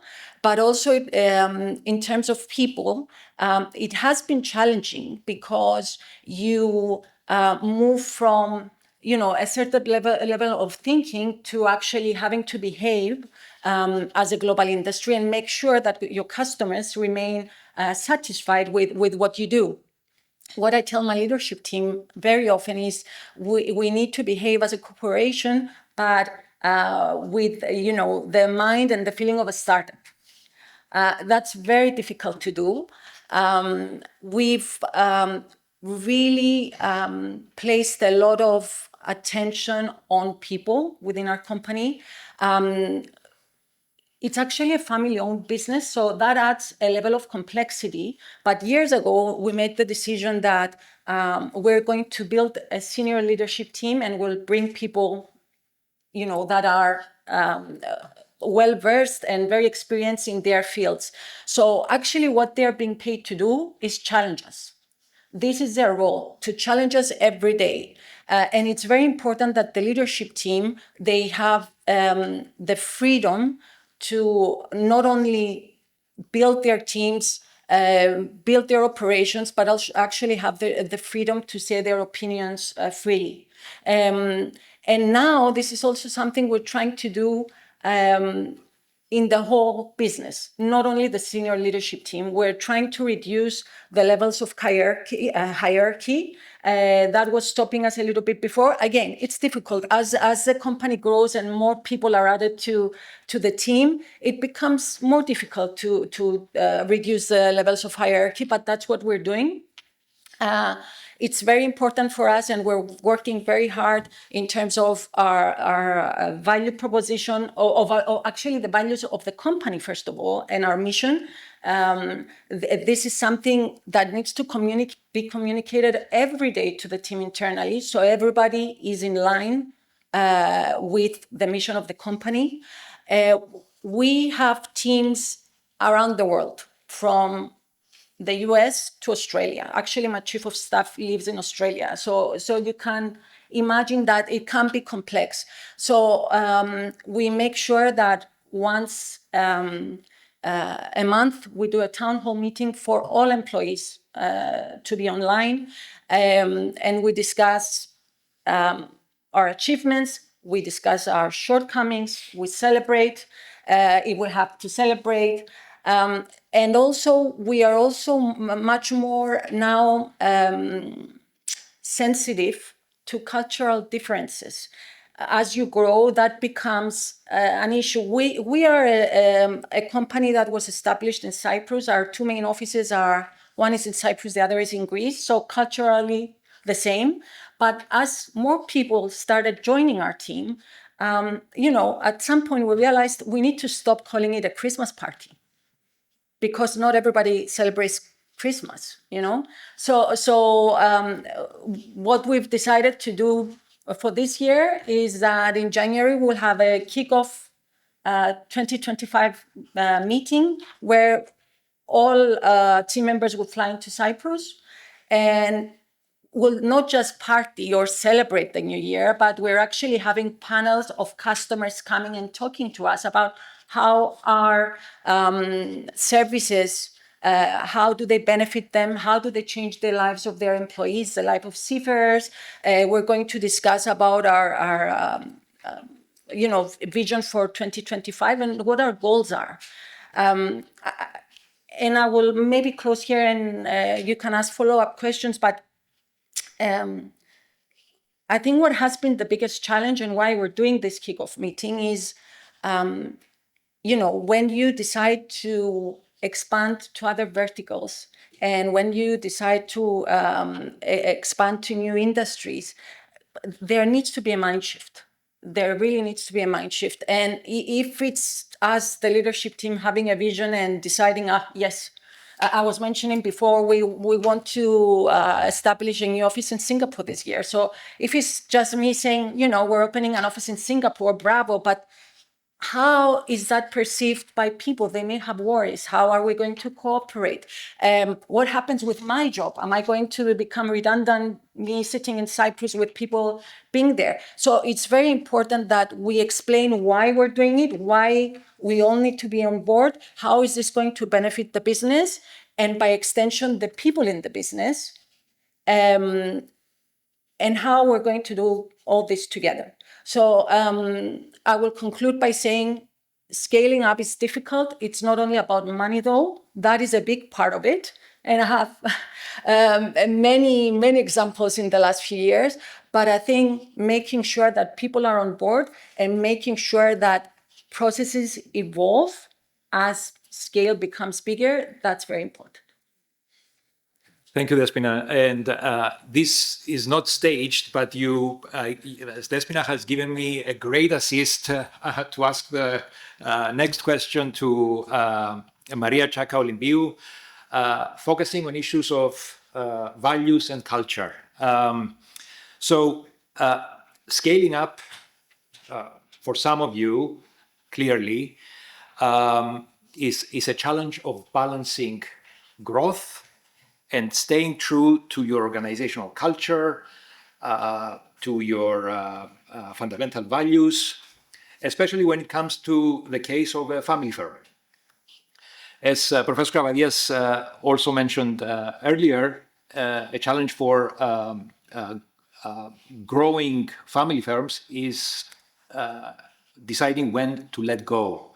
So, Maria, based on your experience on running, building, growing a family business, how can this balance be achieved? Right. Growth and staying true to who you are as a business. Okay. Let me start by saying that I run a much more modest and humble business in Cyprus. We sell office equipment and office solutions, and we're just based in Cyprus. And we're also quite an old company. We are about 55 years old. And yet, some of the challenges that you mentioned, they were relevant to me today because unfortunately, the world doesn't stay the same. So let's go back to the question of culture. I think culture is very important in a business, and I think for the young people who are here and who are starting their own ventures, I think it's important to pay attention to culture, and culture is often shaped by the personality of the entrepreneur or of the entrepreneurial team.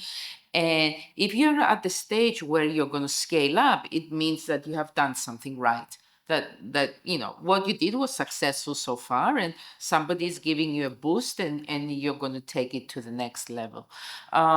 So you have to look back, I think, at that stage, and I try to do that in my business as well. Is look at and say, okay, what are my values? What is my purpose? And you might call it culture, you might call it vision, you might call it the purpose or core values or whatever you want to call it.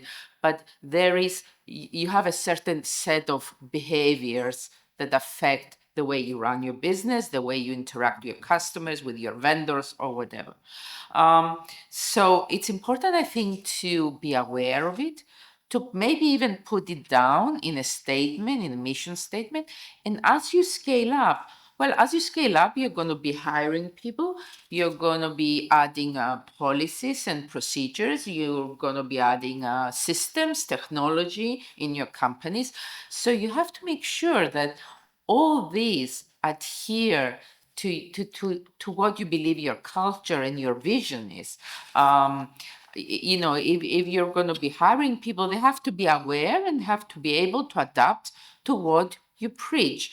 If you're making policies, if you're saying, oh, I'm customer centric, well, your policies should be customer centric as you grow up. You're not suddenly going to let that go because that was crucial in what brought you so far. So you have to in your people, in your policies, in your technology, in the way you operate, you have to communicate this culture and you have to embed it in an organization. Having said that, we don't live in silos. We don't live in an ideal world where we as businessmen or owners define what we're going to sell or what we're going to offer. Unfortunately, and excuse my language, shit happens. In the last 15 years, we had the banking crisis, we had the haircut in Cyprus, then we had COVID, and then after COVID, we had shortages and supply chain issues, and now maybe we're going to have tariffs, and God knows we have two wars that are going on that are very real. One is very near to us. So as we move along, we shouldn't be isolated and we should be willing to change. And while changing, our culture perhaps also needs to change. And sometimes, so you also have to be aware that at some point you have to cultivate a change culture also within your organization. And it's not so easy. I'm going through a transformation in my business right now because for years we're in printing, which is, an area that we know well. And we offer also solutions around printing. But as we know, after COVID, printing it's not a thriving business, let's put it that way. We as a company, we're still growing. And I think we're growing for different reasons. Maybe because we're gaining market share, because we are targeting new customers or in new areas or whatever. We're still growing in that area, but we realize that we have to do other things. And that's where the startup issue comes. And as a manager, I'm struggling to get my people to also change, to also embrace the new technologies that we are trying to promote. I'm struggling with time, because you're so embedded in what you're doing. And as entrepreneurs, and as you're trying to grow your businesses, there are going to be times where you're overwhelmed with things. And you do have to consciously take time off and look at things in a new perspective and say, okay, let's let's take a little break. You don't have the luxury of taking too long of a break, but let's take a little break and look at, can I be doing things, a little bit different. I like the word agility, and I also like the word resilience. And I think as a mother also, that's what I'm trying to teach my children. And I think that also applies to businesses. We need to be agile because, as I said, the world is changing. And we need to be resilient because, again, there'll be new competitors or new products or new things coming in. So as you grow along, try to shape your strategies to be in such a way, in your cultures and your values, so that they assist you and value them because they're your treasures. It's like our upbringing. I think cultures is like personalities within people, cultures within organizations. So treasure them because they're your heritage, they're the values that made you a success. But be willing to change. We change as people as we move on. So should our cultures, I think. And yeah, thank you for your lecture. It was great. And thank you for making me be part of this group. Thank you, Maria. Stelio, hopefully we gave you enough time to rest and regain your voice. Yes. We have an audience that includes entrepreneurs, aspiring business people who are here to listen to all of you. So I'm going to ask something fundamental. Right. So when you talk to people at different stages, again, when they ask you about when do you engage in scaling up, when does the journey start? When they ask you how fast, how much, what do you tell them? It's an easy answer. I have no clue, right? So what do I tell them? I mean, you can't. The difficulty here is that you cannot systematize those things to that level, right? Because I think every organization is different. Every organization will have different leadership, different aspirations, different challenges that they face, and so on and so forth. But and by the way, there's not going to be an optimal answer, whatever the question will be, right? So the real important thing then is how confident leadership is for taking that step. I think Despina said something interesting. She said something along the lines, I translated it in my mind as, unfortunately, you cannot delegate growth as a leader, right? You can delegate many things. How do you do? But you don't delegate growth, right? You cannot delegate this. So you cannot delegate those decisions to somebody from the outside, like an academic or somebody like Philippos or whoever who's going to come in and tell you, now you grow 10%, wait a year. Now you grow another 3%, wait 2 years. That doesn't happen. You cannot systematize to that level. The important thing is assuming that the aspiration is there. And actually on the slide of the value of the benefit of the management capital, I had a little asterisk, and at the bottom, for those who were observant, I said, this is assuming that you want to grow. All these things assumes that you personally are going to invest yourself into this very hard journey. So assuming that you want to grow, from then on, this is going to be a game of aspiration, achievement, and adaptation. You can't have it all three, right? I mean, you will have your aspirations, you might or might not get there, so which means that you need to adapt then, and eventually then recreate the aspiration, readapt it. And it's going to be an experimental journey to some extent, right? Now, obviously, I'm not saying towing the company, right, out, but what I'm really saying is instead of focusing on those questions that tend to usually come from an optimization mindset, is this the absolutely right time? There's never going to be one. Is this, should we do it for a year or more than a year? I mean, you'll find out as you go through. But the important element is you're willing, personally as a leader, to invest in this, and from then on, to invest in the capital to make this happen, which is the execution, the culture, the values. These are the softer issues, but to get there, you need to sort out the entire ship in a way that those can then become apparent and people can work on them. I'm not sure I'm giving a good answer, but that's what I the key here is to get more stuff to think about. So, and yeah, absolutely. Can I say something? Absolutely, yes. To support what Stelios is saying, but from our perspective and our experience, it's a little bit of a more tangible example. This second scale up is in two phases for us. The first one was actually in COVID. I don't really like saying it, but that's the reality. It was a horrible time for humanity. It was a very good time for telcos. So it was a very good opportunity to increase sales and try to scale up because seafarers were stranded in the middle of oceans and they could not go to ports. So suddenly, all the shipping companies were calling and saying, what can we do?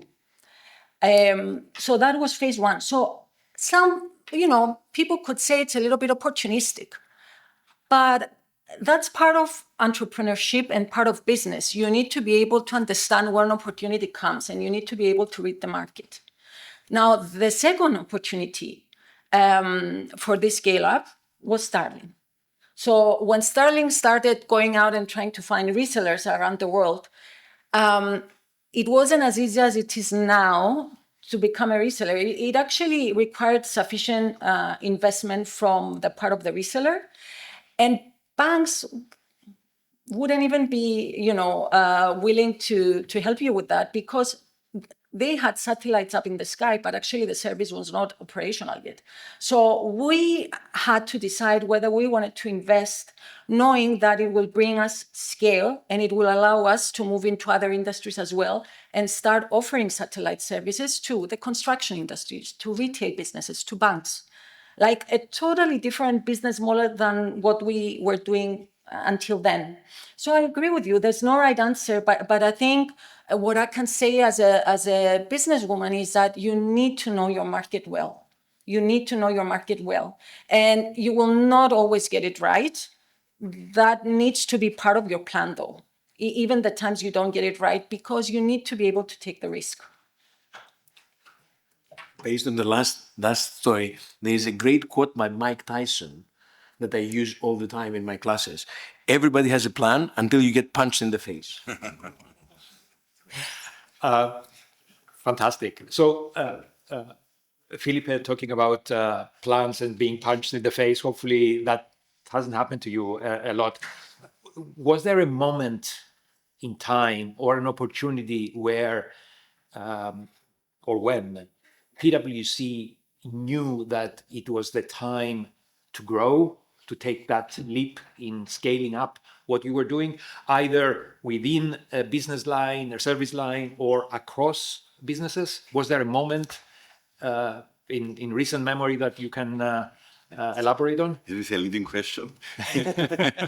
we got punched in the face quite recently, so that was a clear moment that we need to grow, and I'm referring to the fact that we became a victim of our success in that decades of building a successful service offering within the Russia market, the events, the invasion of Russia into Ukraine and the sanctions and then the reputational consequences of being associated with that market meant that we had to very decisively as a network, but also here in Cyprus for sure, exit that market in a way that is that was not going to leave any doubt that we reoriented our focus.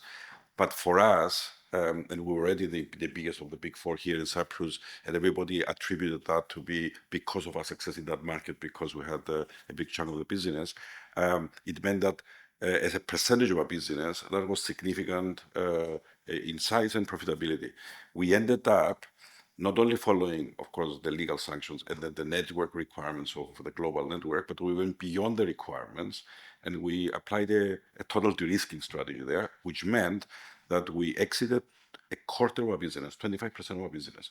So talking about growth, overnight, over a few months, to end up in a situation where you have 25% less of the business you've had, more percentage in terms of probability contribution, having more than 1,000 people, and having to decide, do you scale down or do you maintain a growth mindset? We went for that was a clear moment. No, we have to grow quickly. We were fortunate that our strategy at the time worked very well, very quickly, beyond our expectations, because we said, okay, we believe in the quality of our people, we believe in the quality of our services. Okay, it's a market. We need to really invest in other markets. We knew that the growth, the ability of our core business to grow as a percentage of growth would not get us to bounce back in terms of agility. So we entered our internal market in terms of PwC network, and we changed the way we were thinking in terms of how we became part of servicing teams of other firms. But even that, going back to the science of sort of rewiring your entire thinking as organization, we said, okay, we need to go and, for example, small example, join audit teams in Luxembourg and Netherlands and sort of the UK. We had the growth opportunity, so we had the understanding that yes, you can do that, but then deploying people from our side was faced with internal structures of people being in different teams and different partners, and however ridiculous it may sound, those internal structures that are legacy and are no longer supporting you for such a quick bounce back are part of the problem. So we actually took it, we democratized it. We actually did events where we said we went Go Dutch, Go Lux campaign with and people say whoever wants to work on Luxembourg clients, join this table. Whoever wants to join Netherlands table, whatever, and we created demand from people wanting to go to those projects, which created the capacity to do it. And then we said, okay, we're going to figure out how we're going to do the rest. So we were in a hyper-growth situation. We were fortunate enough to manage to even grow the business beyond our legacy size, having totally exited Russia business. We stabilized the business now, and we are, to conclude my question, my answer to your question, for our part of the business, but I think most businesses have a need for growth. Growth fuels attractiveness of talent to join you. Growth provides a good story and narrative for people to invest their personal aspirations and careers. You will never be able to attract and retain really talented people if they don't see that you grow and they can grow with you. So growth is important, and we've heard stories about how do you scale up, so how do you grow. So if you are a new entity, a new venture, then growing something which needs more market penetration goes into the systems and logistics of operational or go-to-market strategies. But if you're an organization which is multidisciplinary, different parts, and you want to grow different parts, but the world is changing all the time, then fundamentally you need a business model reinvention. You need to change the way you are set up, the way you you realize what kind of value you offer. And as a bigger organization that with more legacy way of doing business, the biggest problem to growth is yourself, your own understanding or structure or mindset. And there you need to work on the agility point. So all my career, and I will stop my thinking in a minute. So in all my career professionally, I was supporting organizations as a consultant in change management, in leadership. It was part of the stuff I was doing in my previous life before being the CEO of PwC. Now, as a CEO of PwC, having experienced, what we had experienced and reflecting more of the strategic challenges of today and totally subscribing to the agility point. What is agility? I mean, I had to come down to what does it mean for me? And for me, it came down to mindset. So there's a mindset around innovating and adapting quickly, whatever. But it's also about outcomes, being able to be very practical in how you put different KPIs, different goals, different actions that will drive the whatever new activity you need. And it has to be very clear. So, some people are very good in theorizing about we need to be different in agile, but not practical enough. So people are confused. Or some people are getting very specific, but people lack the narrative. They lack the understanding of the why we're doing things. So you need both. And you need to condition an organization in having that ability to be doing both of them well. And it's increasingly becoming an imperative for success and growth, because growth, you cannot project now where growth will come, not even in a year's time, in fact. And you need to keep adapting your plans. So you plan, you do it, and you adjust, and you continue. So you need the entire organization to be wired like that. And that's today's challenge for growth.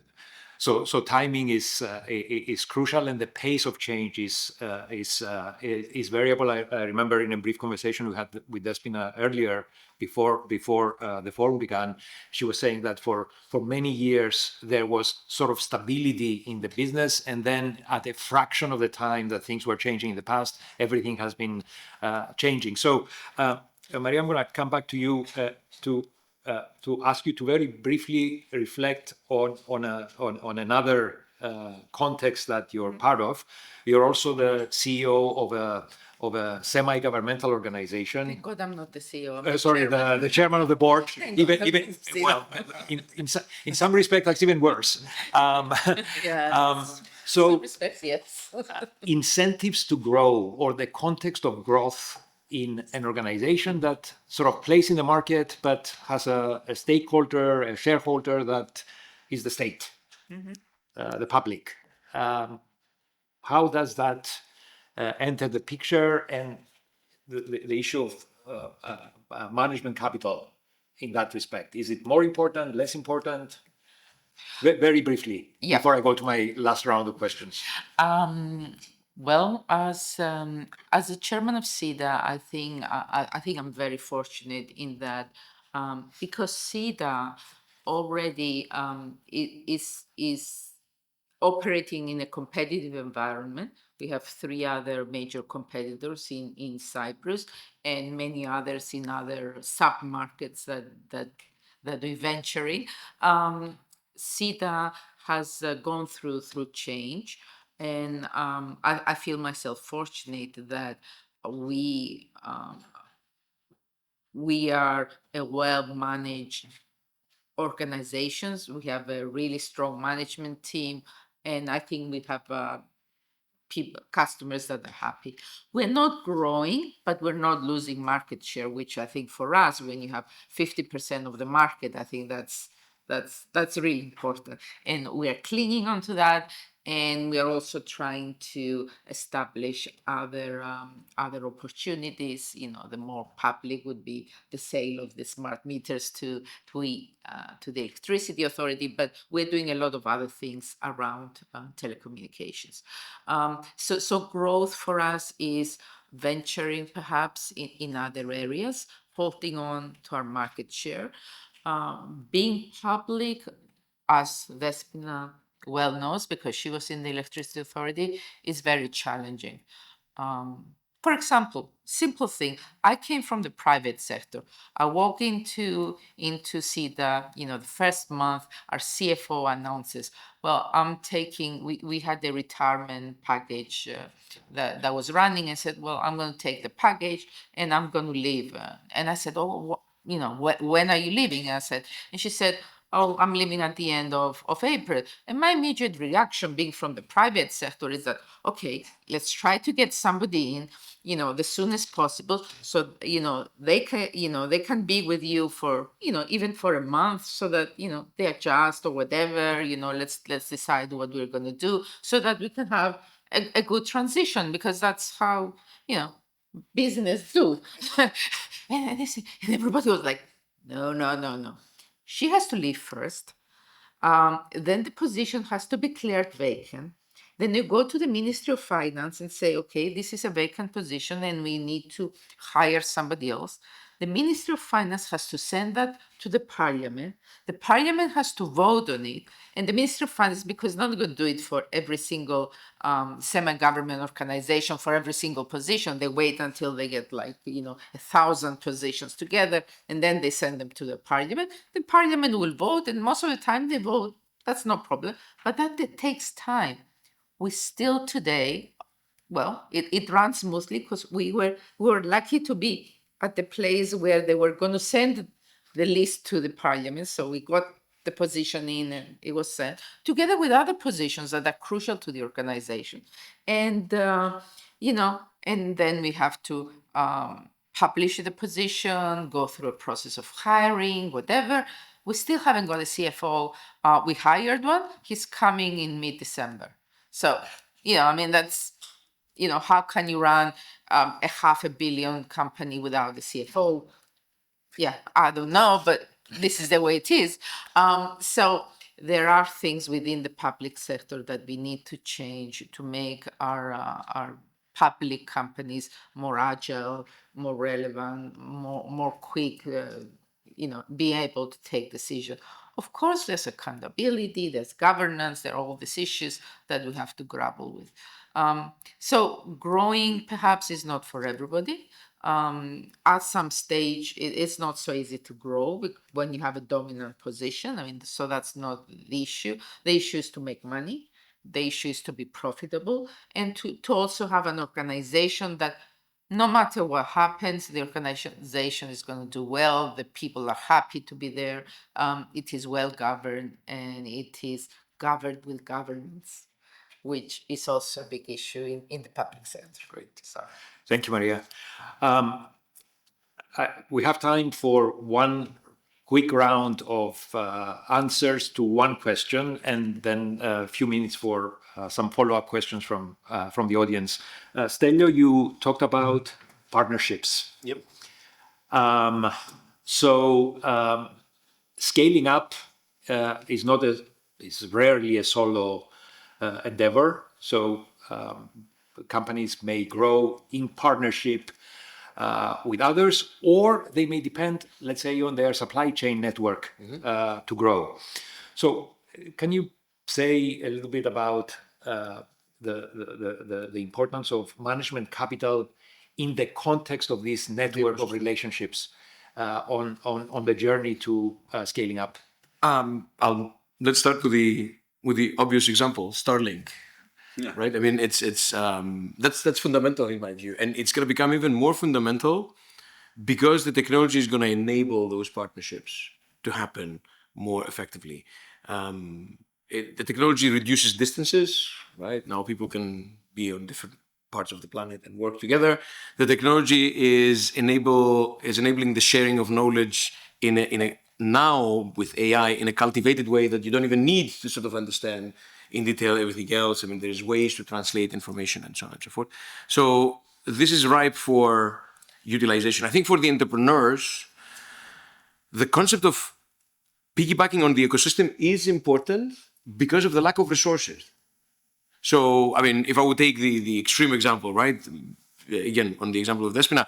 So imagine that Despina wanted to build this set of satellites out there, which is a huge investment, and then go ahead and utilize the technology. That's impossible. I mean, why do it in the end of the day at the moment that there is other partners that do this? So this whole concept of building vertical depth seems to be not the strategy for organizations that are scaling up. Now, further down the line, you can see organizations having holding companies and then they're having multiple different verticals under this, and that's the conglomerate kind of model. But the idea is that at the stage of the scale up, smart resource usage is important in my view. And smart resource usage means utilizing resources from the outside, building on the ecosystem, building more of an attempt to have a platform approach to things, right? So finding the right sort of tools that you want that come to your platform, you engage with them, and then you deliver the value. That mindset seems to be picking up steam somehow. And it definitely allows you to move faster in more agile ways, given the fact that you can have partners in Australia, China, whatever it is, right, and move forward. Thank you, Stelio. There's been often there is imbalance in these partnerships, in the sense that Elon Musk is not just a big personality, but he's also the CEO of a big company. So how do you manage growth, scaling up, while also being conscious of these imbalances in power, resources, etc.? Not only he's the CEO of a huge company, but Starlink, it's the side business. Exactly. His goal is SpaceX. So, so we need to consider that as well. But okay, we work with many satellite operators. It's not just Starlink. And indeed, some of them have been very long standing in the business. Some used to be owned by states, even the UN. So that's where the imbalance comes, because, you know, here comes a company from Cyprus and, you know, starts growing suddenly and catches the attention of people. We get market share from other companies that have been more long-standing. But I think that's where, you know, the leadership of our company comes in. You need to decide which partnerships and which collaborations not only benefit your company, but also stand true with the values of your company. And now that there are so many players in the market, well, at some point we couldn't choose that much, but now it's actually a reality that we can choose. And also part of the choice is also, where do you want to go? For us, it's very important to provide a core mission, to provide seamless connectivity to our customers. We create technology for it. We work with partners for it. We need to manage the service. We develop, for example, internally, in-house, a system that orchestrates different satellite services on board ships. Very recently, we created a collaboration with a company that does the same thing. And one would say, why would you do that with them? Well, because they found a way to do it through AI. So it immediately brings us to the next level. So yes, there is imbalance. There's a lot of managing to do. Entrepreneurship is not easy. It's fun. It's not easy. As I said before, you need to have a clear vision. You need to know where you want to go.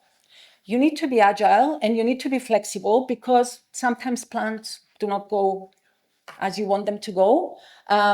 But I think that core mission and the values of your company, these are the ones guiding your partnerships as well. Thank you. Maria, a comment on the importance of partnerships in growing? As everybody said, at some point you have to realize you can't do it alone. And if somebody has, you know, invented a part of what you need and you have another part, of course you have to go in partnership. And I don't think that's something that we should be afraid. And from many young entrepreneurs, and that's an advice. What I hear sometimes is like, oh, but we have proprietary stuff and we don't really want to share it. Oh, but, you know, we want to take it along because I think, you know, in the end, we're going to have bigger financial rewards. Well, sometimes you have to balance what could be, but there's a very little probability of perhaps achieving it, with what you have now, and say, okay, I'm going to partner with this and this and this, and move things on. And I think if things move and you're growing, you're going to have a much more a personal benefit as well. So that's a little bit of an advice. Don't be too protective of what you have. Don't be too protective of your own idea. There are thousands of good ideas and good products out there. So please, share and partner. Thank you, Maria. Felipe, some thoughts on partnering? On this issue. Yes. Speaking straight from the experience of the last few couple of years, to my example before, we always say we have good people in Cyprus. We put that to the test because we joined Cypriots with teams in various other jurisdictions, serving multinationals on aspects that, from a Cypriot perspective, you think, but can we really be at that level of sort of tax M&A advice in London? Can we be? Because it wouldn't necessarily be the typical clients that would serve in different markets. Again and again from multiple jurisdictions, because they were doing their own surveys of getting support from their colleagues. We came first. The feedback is our colleagues think that you're providing the best quality, which I think says something about Cyprus, says something about the fact that indeed we do have quality people who are being trained and are at par of their game in terms of international reach, international abilities. I'm saying this because back to the agility point, and I'll come to the partnership question. Mindset and outcomes. Mindset is also about confidence and thinking internationally and thinking solutioning, having a can-do attitude. There is no way to be successful in today's world if you restrict your identity and definition in a very small market. And you say, this is the market I can operate because I'm in Cyprus. It only has to do with Cyprus. The disruption of all the industries, technology platforms, make markets accessible by anyone from everywhere. So to Despina's sort of experiences also, if you then define yourself in, the world is my oyster, pushes are out there, of course we need partnerships. So partnerships have to be a fundamental way that you see your strategic growth. And if you stop defining yourself in terms of markets from a proximity point of view, and you have confidence in your ability to add value in a shifting landscape of value being, new forms of value being created all the time. So there are opportunities to do everything. And if you're already building networks of people that can potentially be part of that partnership, as you call it, of coming together to service or to capture that value, then that is fundamentally the strategic execution side of a vision and a mindset that is fundamentally what will make you successful in today's world. Thank you. I'm very conscious of the time constraint. We have 1 minute according to plan. So I'm going to ask the audience for one question, and of course you will have the opportunity to talk to our panelists during our networking lunch that will follow immediately after. Any last question, a chosen last question? No. Okay. We will do it in private. So thank you all for your contribution. They were invaluable. So please join me in thanking our panelists and have a good rest of the day.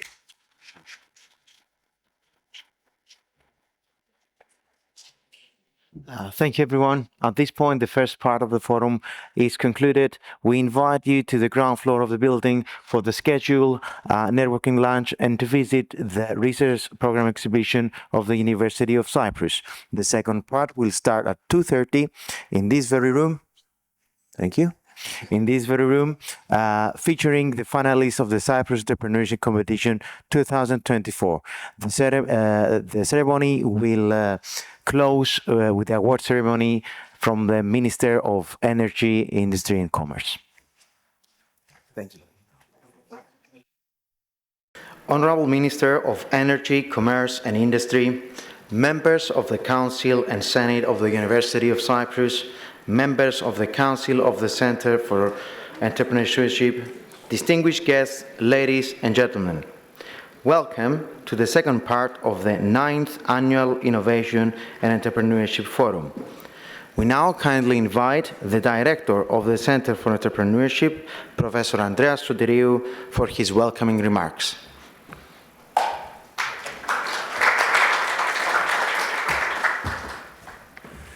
Thank you, Konstantina. Honorable Minister of Energy, Commerce and Industry, dear mentors, team leaders, judges, fellow colleagues, dear guests, and of course, dear team members. Ladies and gentlemen, good afternoon. On behalf of the Center, I would like to welcome everyone to this final phase of the SIEC 2024, which takes place, like every year, under the auspices and with the generous support of the Ministry of Energy, Commerce and Industry, to which we are very grateful. So, a warm welcome to all the teams for reaching this final milestone. A warm welcome and a warm thank you to our workshop leaders and business mentors who enthusiastically accepted to share their experiences and wisdom with our teams this year. I know everyone is anxious to present and know the results, so I won't take much time. Allow me just to extend my congratulations to all the teams for making it here. Today marks the end of the SIEC 2024 journey, a journey which had a simple but multidimensional goal: to accelerate your growth. During the last few weeks, you gained access to resources that have been designed specifically for you, to help you scale your ideas in your business, training sessions, access to academics, business mentors, industry experts, network opportunities, and investment insights. Regardless of the outcome today, we will not have one or two or three winners. And I know it may sound a little cliche, but in our case, this is true. We already have 10 winning teams, ladies and gentlemen. As you know, SIEC has become extremely competitive over the last few years. Our judges, and I talked to them, they faced a very pleasant headache this year. You were all selected among a large number of highly competitive pool of applicants, which speaks volumes about your talent, your vision, and the potential of your ventures. During the last few weeks, you demonstrated your willingness to work hard, to be open to feedback, and to adapt. Today may be the end of the SIEC journey, but of course, it will also be the beginning of the rest of your entrepreneurial journey. And of course, the teams that will make it will be the ones that continue to challenge themselves, push the limits, their own limits, and never lose sight of what is at the heart of most successful businesses: solve real problems for real people. So congratulations again, everyone. You certainly deserve more than a pat in the back. Before I stop, I would like to express my gratitude once again to our main sponsor, the Ministry of Energy, Commerce and Industry, for their support and the great collaboration we had over the last few years. Thank you for helping us keep raising the bar every year higher and higher. And of course, I would like to thank all the members of the organizing committee, specifically Maria Lavithi, who actually worked extremely hard to coordinate the entire process. Konstantinos and Christiana, thank you so much, guys, the staff of the center, the C4E, for your efforts. And of course, a huge thank you again to all our judges, workshop leaders, and our great business mentors. Cannot stress enough how vital your contribution to the success of this competition is, ladies and gentlemen. I'm really looking forward to your pitches today. Thank you and good luck to everyone.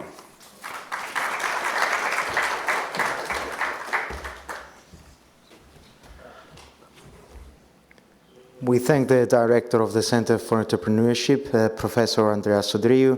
We now kindly invite the Minister of Energy, Commerce and Industry, Honorable Mr. George Papanastasiou, to take the stage for his remarks.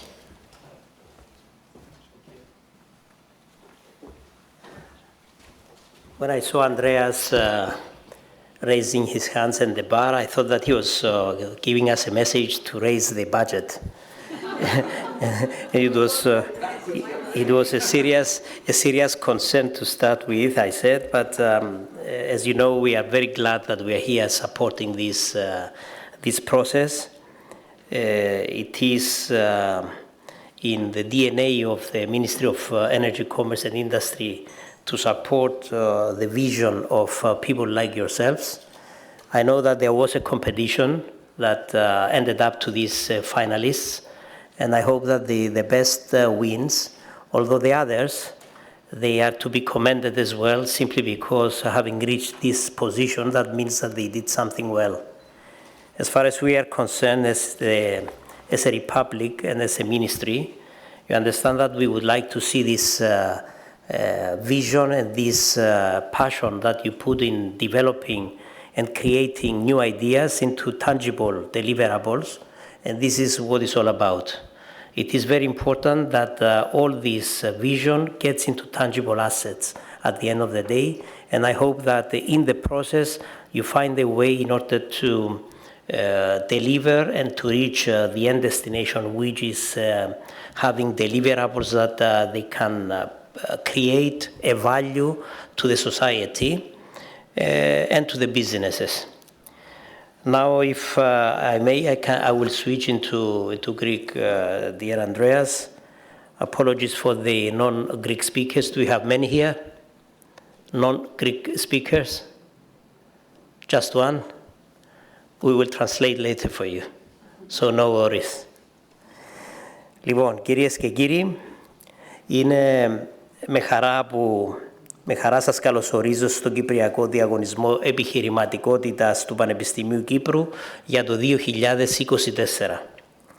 Ως εδραιωμένος πλέον θεσμός, ο διαγωνισμός αποτελεί μια σημαντική πρωτοβουλία για προώθηση της επιχειρηματικότητας στην Κύπρο, αφού προσφέρει την ευκαιρία σε νέους και νέες επιχειρηματίες και σε νεοφυείς επιχειρήσεις να παρουσιάσουν τις ιδέες τους, να λάβουν υποστήριξη και καθοδήγηση και να διεκδικήσουν χρηματοδότηση για την υλοποίηση των προτάσεων τους. Το Υπουργείο Ενέργειας, Εμπορίου και Βιομηχανίας, το οποίο στηρίζει έμπρακτα τον διαγωνισμό, παρακολουθεί με ιδιαίτερο ενδιαφέρον τις εξελίξεις στον τομέα της επιχειρηματικότητας. Επιπρόσθετα, θεωρούμε υποχρέωσή μας να δημιουργούμε τις κατάλληλες συνθήκες για την ανάπτυξη και την επιτυχία των καινοτόμων ιδεών. Σε αυτό το πλαίσιο είναι πολύ ενθαρρυντικό να βλέπουμε την προσαρμογή και την εξέλιξη των υποστηρικτικών μας δράσεων, οι οποίες με την πάροδο του χρόνου ανανεώνονται και αναβαθμίζονται, προάγοντας ουσιαστικά το επιχειρήν στην Κύπρο. Αυτό ακριβώς είναι που πετυχαίνει κάθε χρόνο και ο Κυπριακός Διαγωνισμός Επιχειρηματικότητας, προβάλλοντας την καινοτομία, τη δημιουργικότητα και την επιχειρηματική σκέψη. Κυρίες και κύριοι, η ανάπτυξη των μικρομεσαίων επιχειρήσεων αποτελεί κεντρικό πυλώνα για διασφάλιση της ανταγωνιστικότητας και της βιωσιμότητας της οικονομίας μας. Εκτός κειμένου, απλώς να πω ότι οι μικρομεσαίες επιχειρήσεις στην Κύπρο είναι περίπου το 99,7% των επιχειρήσεων επί συνόλου. Καταλαβαίνετε ότι πολύ λίγες μεγάλες επιχειρήσεις έχουμε και ως εκ τούτου το Υπουργείο μας δίνει πολύ έμφαση στην ανάπτυξη αυτών των μικρομεσαίων επιχειρήσεων. Ως εκ τούτου, στο Υπουργείο Ενέργειας, Εμπορίου και Βιομηχανίας έχουμε θέσει την υποστήριξη των μικρομεσαίων επιχειρήσεων ψηλά στις προτεραιότητες μας, αναγνωρίζοντας τη σημαντική τους συμβολή στην επιχειρηματική δραστηριότητα και την απασχόληση. Για τη στήριξη της επιχειρηματικότητας γενικότερα, το Υπουργείο μας εφαρμόζει στοχευμένα σχέδια χορηγιών που βελτιώνουν τη ρευστότητα των επιχειρήσεων μας. Με αυτόν τον τρόπο διευκολύνουν και την πρόσβασή τους στη χρηματοδότηση. Συγκεκριμένα υλοποιούμε στο παρόν στάδιο σχέδια χορηγιών συνολικού προϋπολογισμού 363 εκατομμυρίων ευρώ. Τα 226 εκατομμύρια ευρώ έχουν εξασφαλιστεί στο πλαίσιο του προγράμματος Θάλια και αφορούν στην προγραμματική περίοδο 2021 με 2027, ενώ τα υπόλοιπα 137 εκατομμύρια ευρώ χρηματοδοτούνται από τον Μηχανισμό Ανάκαμψης και Ανθεκτικότητας και το νέο σχέδιο Repower EU της Ευρωπαϊκής Ένωσης. Επιθυμία μας είναι τα σχέδιά μας να παρέχουν κίνητρα στον επιχειρηματικό μας κόσμο για να προχωρήσει σε επενδύσεις που οδηγούν στην περαιτέρω ενίσχυση της ανταγωνιστικότητας των κυπριακών επιχειρήσεων, αξιοποιώντας την τεχνολογία καθώς και τις ευκαιρίες που προκύπτουν μέσα από την πράσινη ανάπτυξη και την ψηφιακή μετάβαση. Παράλληλα βέβαια, για την ενίσχυση του επιχειρηματικού περιβάλλοντος στην Κύπρο, το Υπουργείο μας υποστηρίζει αξιόλογες πρωτοβουλίες όπως η διοργάνωση του διαγωνισμού επιχειρηματικότητας. Αυτές οι πρωτοβουλίες εστιάζουν στον πιο σημαντικό παράγοντα επιτυχίας κάθε επιχειρηματικής δραστηριότητας, τον άνθρωπο. Είναι γεγονός ότι για να καταστεί δυνατή η εκπαίδευση των νέων μας στα θέματα της επιχειρηματικότητας, οφείλουμε να τους πληροφορήσουμε για τις δυνατότητες και τις ευκαιρίες που προσφέρονται, ανεξάρτητα από τον τομέα εξειδίκευσής τους. Και τέλος, γιατί όχι, να τους καθοδηγήσουμε σε αυτή τη διαδικασία. Σε αυτό λοιπόν το πλαίσιο, ο συγκεκριμένος διαγωνισμός στοχεύει στην ενίσχυση του επιχειρηματικού πνεύματος των νέων επιστημόνων και επαγγελματιών μας, παρέχοντας τους εκπαίδευση, πληροφόρηση και κυρίως τα εργαλεία και τις δεξιότητες που είναι απαραίτητες για την ανάπτυξη μιας επιχειρηματικής ιδέας. Αγαπητοί διαγωνιζόμενοι, σας συγχαίρω για τη συμμετοχή σας στον Κυπριακό Διαγωνισμό Επιχειρηματικότητας. Πρόκειται αναμφισβήτητα για μια μοναδική εμπειρία η οποία σας προσφέρει την ευκαιρία να ακούσετε και να μάθετε από ειδικούς καταξιωμένους στον τομέα τους. Επιπλέον, θα αναπτύξετε δεξιότητες που θα επιδράσουν θετικά στη διαμόρφωση της επιχειρηματικής σας ιδέας, ενώ θα αποκτήσετε και γνώσεις που θα σας στηρίξουν στην επαγγελματική σας ανάπτυξη. Ανεξάρτητα από το μονοπάτι που θα επιλέξετε, σας προτείνω να εκμεταλλευτείτε αυτή την ευκαιρία στο έπακρο. Κλείνοντας, θα ήθελα να συγχαρώ το Πανεπιστήμιο Κύπρου για τη διοργάνωση της σημερινής εκδήλωσης και να εκφράσω ταυτόχρονα τις θερμές μου ευχαριστίες για τη μεταξύ μας άριστη συνεργασία. Πριν κλείσω, και πάλι εκτός κειμένου, ήθελα να πω και δύο λόγια έτσι από τις δικές μου εμπειρίες στον χώρο. Ξέρετε ότι η Ακαδημία, το Πανεπιστήμιο ουσιαστικά ή οποιαδήποτε μονάδα η οποία στηρίζει το Ακαδήμια, θα πρέπει για να έχει γνώση του τι παράγει μέσα από τις ωραίες σκέψεις, το όραμα των φοιτητών, το όραμα των διδακτόρων, αλλά και των επιστημόνων οι οποίοι βρίσκονται σε ένα πανεπιστήμιο, πρέπει να συνδεθεί με το πεδίο, το οποίο πεδίο είναι η επιχείρηση. Και για να μπορέσει να γίνει τούτη η σύνδεση πρέπει να ελκύσουμε επιχειρήσεις οι οποίες να δείξουν ενδιαφέρον για το τι θα μας παρουσιάσετε σε λίγο. Δηλαδή το να κάνουμε ωραίες παρουσιάσεις και λοιπά, ωραίες ιδέες, θα πρέπει να βάλουμε παράλληλα και προσπάθεια να τις συνδέσουμε τούτες ιδέες σε εφαρμογή επί του πεδίου. Διότι είναι με τούτον τον τρόπο που το πεδίο βλέπει την αξία του οράματος των φοιτητών, της εργασίας την οποία έκαναν και εκεί θα την χρηματοδοτήσει για να την υλοποιήσει. Οπότε είναι ένα οικοσύστημα το οποίο ουσιαστικά θα πρέπει πάντοτε η δημιουργία μέσα στο πανεπιστήμιο να μεταφράζεται σε εφαρμοσιμότητα στο πεδίο. Οπότε είναι παράκληση μου, ανεξαρτήτως του ποιος θα είναι ο νικητής, δεν έχει καμία σημασία. Πιστεύω ότι όλοι είσαστε νικητές για να φτάσετε σε τούτο στο σημείο. Θα πρέπει να σκεφτείτε και την επόμενη ημέρα. Η επόμενη ημέρα είναι η σύνδεση με την επιχείρηση, η σύνδεση με το πεδίο, που από εκεί θα υπάρχει και η χρηματοδότηση για να μπορέσει να προχωρήσει τούτη η ιδέα και να μπει σε εφαρμογή. Κλείνοντας, θα ήθελα να ευχηθώ σε όλους καλές και πολλές επιτυχίες. Και συγχαρητήρια, Ανδρέα, και στην ομάδα σας που κάνετε τούτο το έργο. Είναι πράγματι κάτι το οποίο θα έχει πάντοτε τη στήριξη του Υπουργείου Ενέργειας, Εμπορίου και Βιομηχανίας. Σας ευχαριστούμε.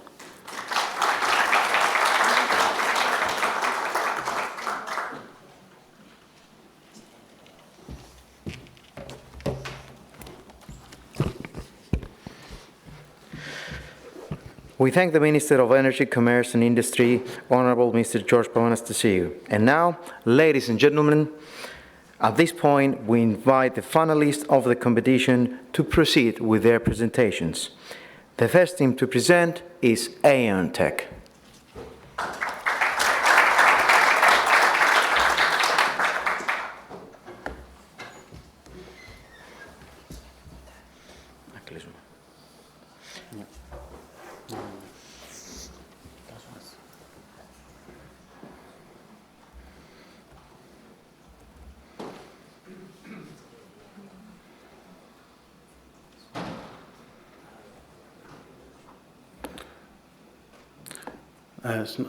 It's the forum. We open the judges.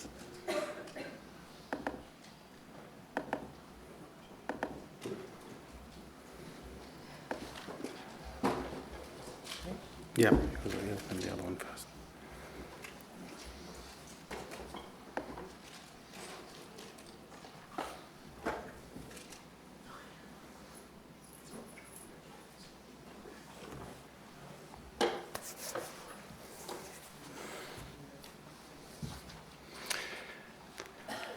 Hi, and thank you for letting me introduce you to Aeons today.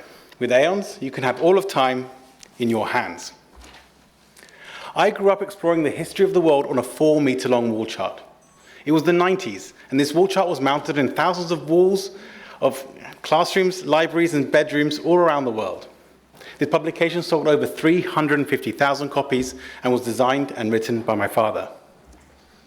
That's me in the first edition's marketing photo.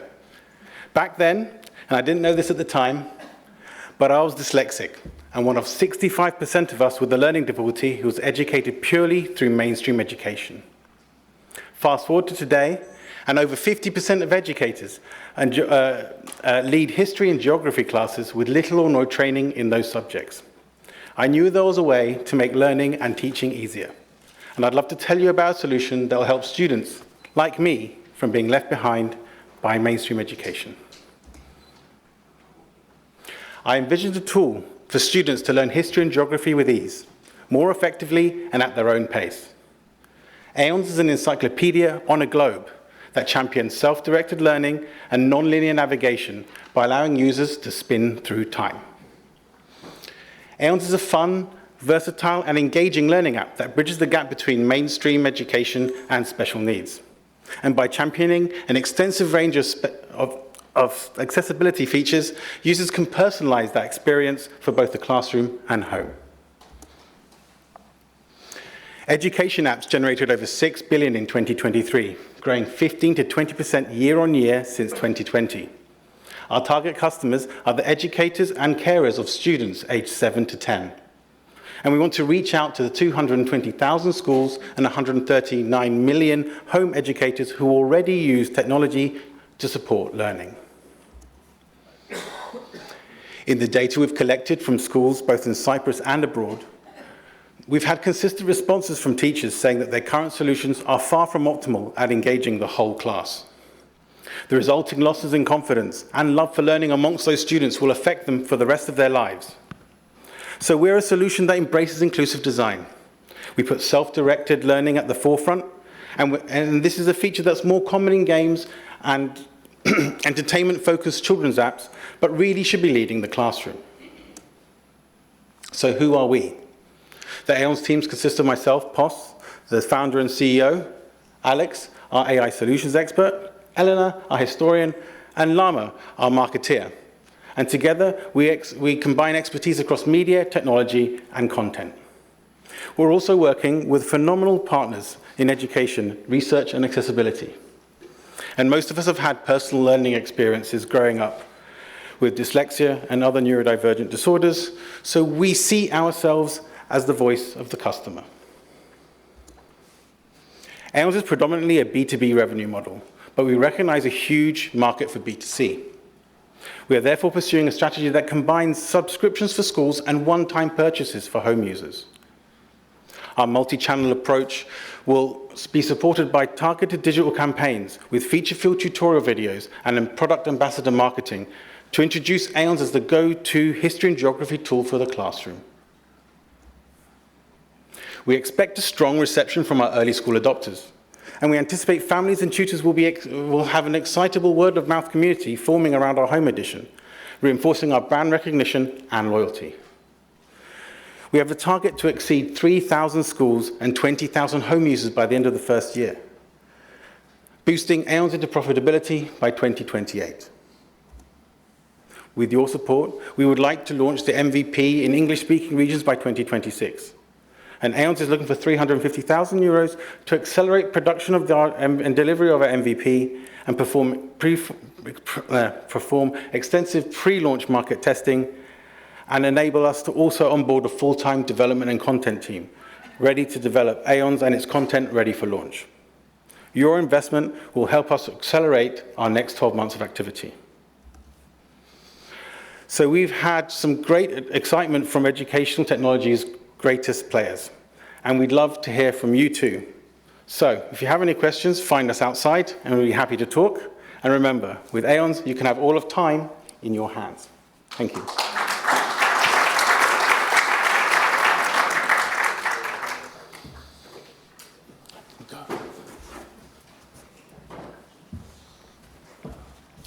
We thank Aeon Tech. We now kindly invite Nima for their presentation.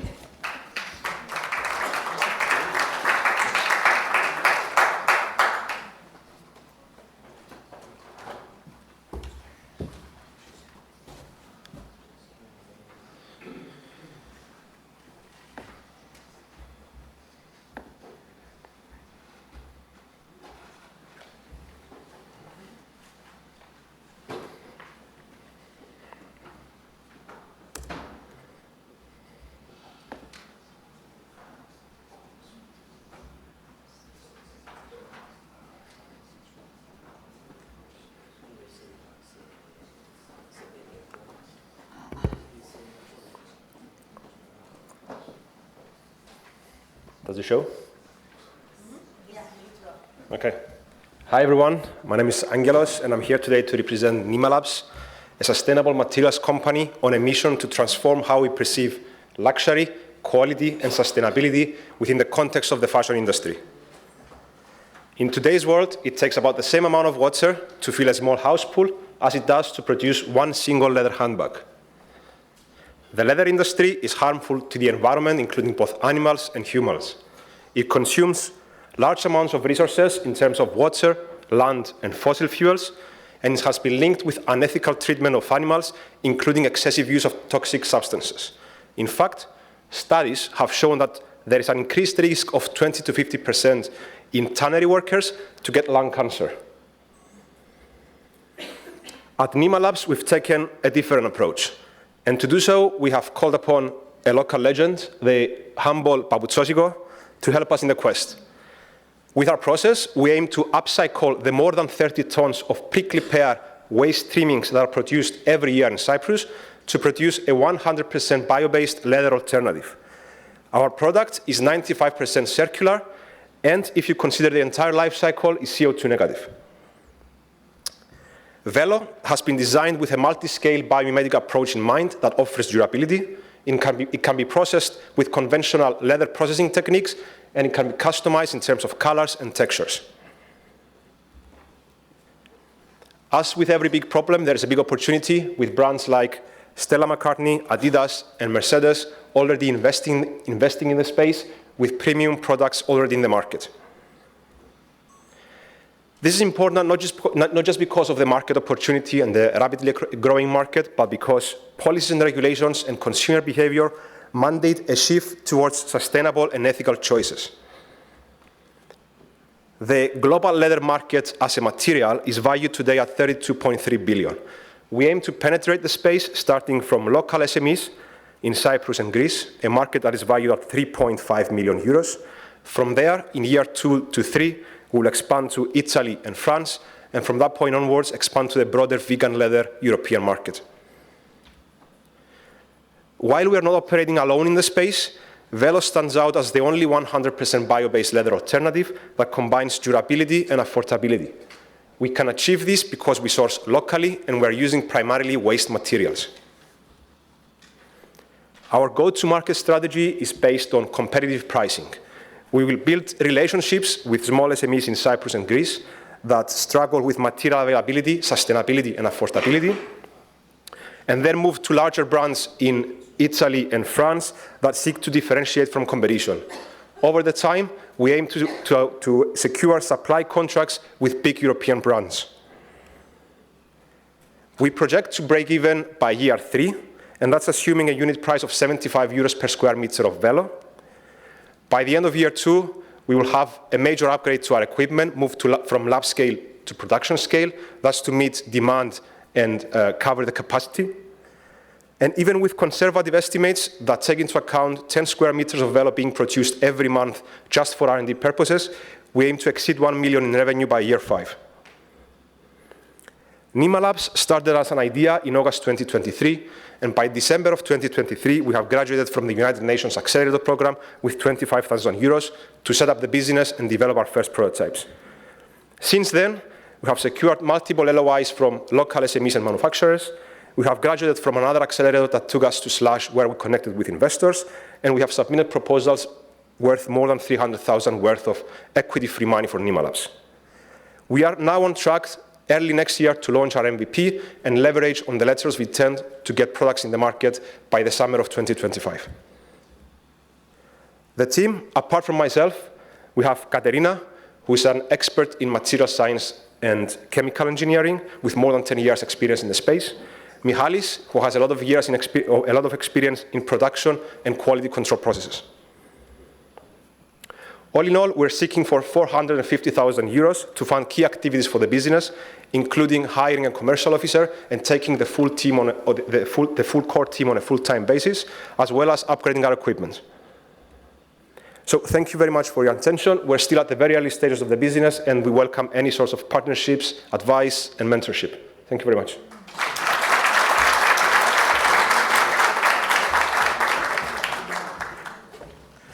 Thank you very much, Nima, for your presentation. We now invite the stage Team Groovit for their presentation.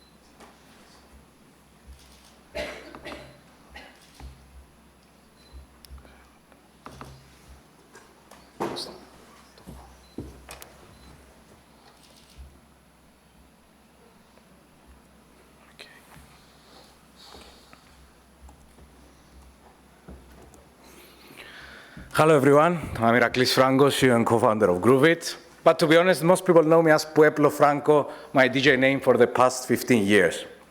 So let me share my story with you. Back in 2018, me and my co-founder Yorgos took a bet to change our lives. At the time, we are thrilled to be at the peak of our career with multiple live performances per week, but we're also worried about our future. We knew that this kind of lifestyle wasn't sustainable forever. So we are searching for something different, something new, something that will give us the opportunity to work with our passion music from anywhere, anytime, until we get old. And we took our chances. We created a software in order to provide a brand new background music solution to business owners that we knew. And throughout our journey, that's some of the incredible feedback we received. But what makes these business owners so excited about our service? Professionally curated playlists applied to a brand, clientele, and mood of the day are definitely some of the reasons. But having all that without spending any time or effort is the icing on the cake. And that's how we managed to create a standard monthly remote income through subscriptions. We reduced our live performances by 50%, and we managed to maintain a 90% retention rate with our clients. And then, just a year ago, we had our aha moment. What if the tool we have created could be used by any DJ around the world to reach success like we did? That's how Groovit was born in 2023. As we are digging deeper into the problem we are solving, we found out that the right background music can increase sales by more than 9%. And yet, 74% of businesses worldwide are still using solutions like Spotify for their background music. A tool that puts the user, the owner of the business, in the position to be the actual curator of the music. A tool that even we as DJs cannot tame for the perfect soundtrack. That's when we realized that business owners aren't looking for another tool. Their need is absolute, and it's a service. But how do you maintain that level of customization in a big scale? How do you leave personal touch intact? And the answer is by decentralizing the whole industry with the first marketplace for curated playlists, a concept that makes it possible for businesses to enjoy a fully customized music outcome locally without spending any time or effort. At the same time, it provides DJs the possibility to extend the way they offer their services for the first time ever remotely. And that's Groovit's mission, to connect almost 15 million businesses with 1.7 million DJs worldwide, providing them all the necessary tools and processes in order to create on the one hand and enjoy on the other the perfect music outcome. Initially though, we decided to strategically focus on our partners, the DJs, and group that we know inside out. We understand their absolute need to extend their income remotely, and we are aware of the established network they have with businesses. So currently, as a software as a service, Groovit sells technology to DJs for them to create professional playlists for businesses within their network, and also to businesses to seamlessly enjoy those playlists and provide feedback to their curators. And Groovit generates revenue by charging DJs a monthly subscription fee based on the number of customers they serve. Eventually, though, and through the marketplace, businesses will have the ability to connect with the appropriate or their favorite DJ, and Groovit will generate revenue by charging commission fees on each transaction made between both parties. Today we are live in Cyprus and Greece with 25 businesses and 4 DJs on board. Looking ahead, we want to expand in those markets through exploitation of our founders' network, through strategic partnerships with DJ equipment stores and mouth-to-mouth marketing. In parallel, we want to reach other markets as well through social media advertising, SEO optimization, and retargeting campaigns to reach first Dubai, UK, and Germany. Are we able to bring this transformational change to this industry? Of course we are. Yorgos and I bring 20 years of experience in music and hospitality industry. Konstantinos has a proven record in finance, and Panagiotis and Konstantinos have proven themselves in past projects in software development. We're also backed by 2 fantastic advisors, Yannis Zaoudis, an ex-co-founder of Podfish, and Diakovos Koupas, who provides all the necessary legal advice needed in an industry like ours. So join us on this journey to elevate background music everywhere. Let's groove it together. Thank you.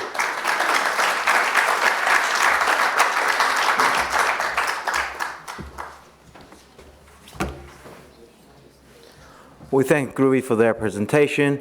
We now call to the stage Team Watts for their presentation.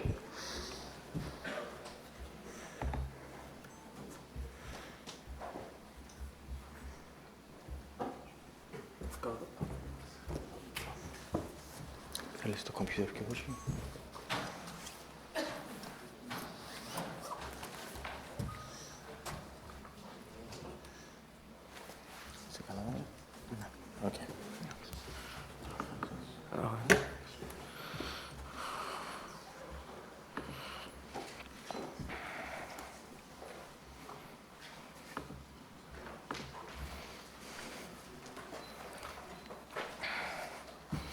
Hello everyone, my name is Andreas and I'm the CEO and co-founder of Watts. Thank you all for being here.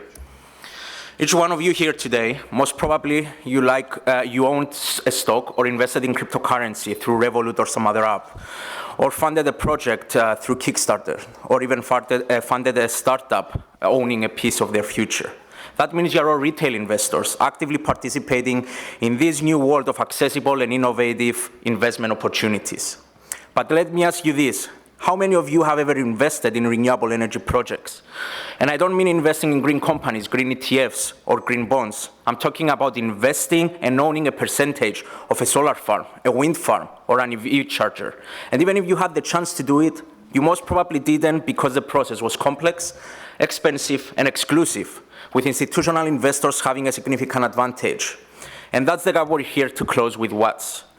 While we enable businesses and others to transition to renewable energy and ease their financial burden, we are making it possible for everyone to have a share in that. Imagine being able to help the planet by investing in renewable energy as easy as you buy stocks on Revolut or order groceries online. Our solution is the Watts platform, a crowdfunding platform built on the Polygon blockchain to tokenize renewable energy projects. In simpler words, we take something liquid, such as a solar farm, and digitalize it in the form of tokens, and these tokens represent a small part of the solar farm, making it much easier for people to invest in. You don't need to understand blockchain to use the platform. All you need is a digital wallet. Everything happens behind the scenes, so you can simply pay with your credit card if you want, just like ordering food on Foodie. It's that simple. And here's how it works. Through our website or app, you can explore all the projects we offer, ranging from solar farms to energy storage facilities to EV chargers and many more. Once you find the project you are interested in, you can select it and view detailed information. We have 4 tiers available, and the minimum investment is 250 euros.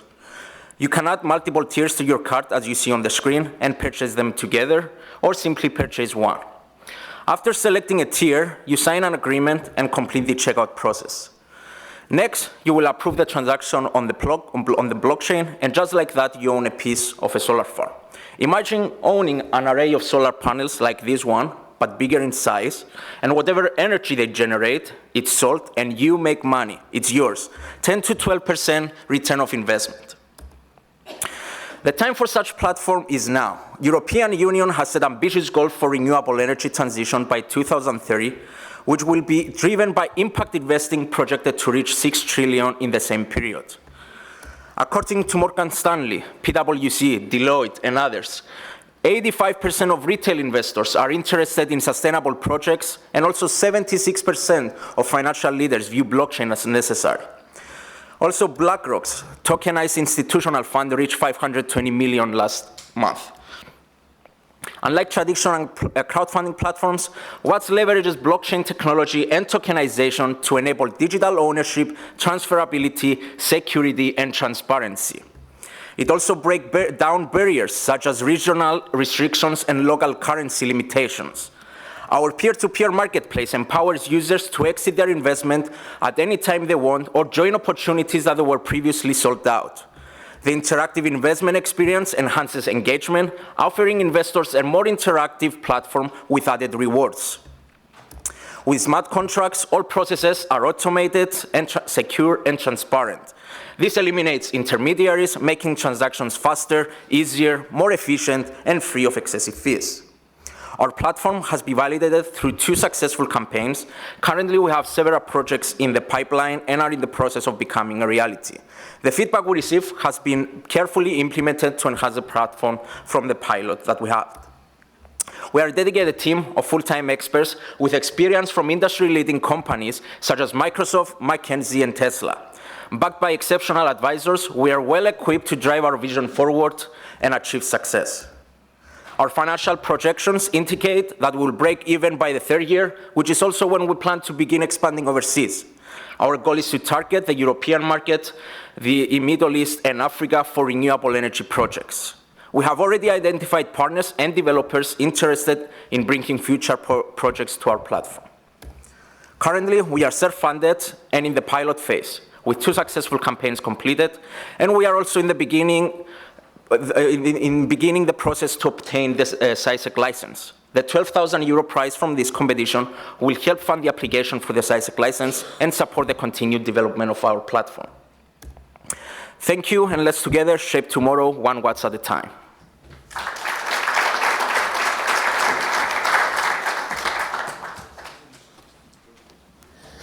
Thank you, Team Watts, for your presentation. We now call to the stage the team Global IFRS Navigator.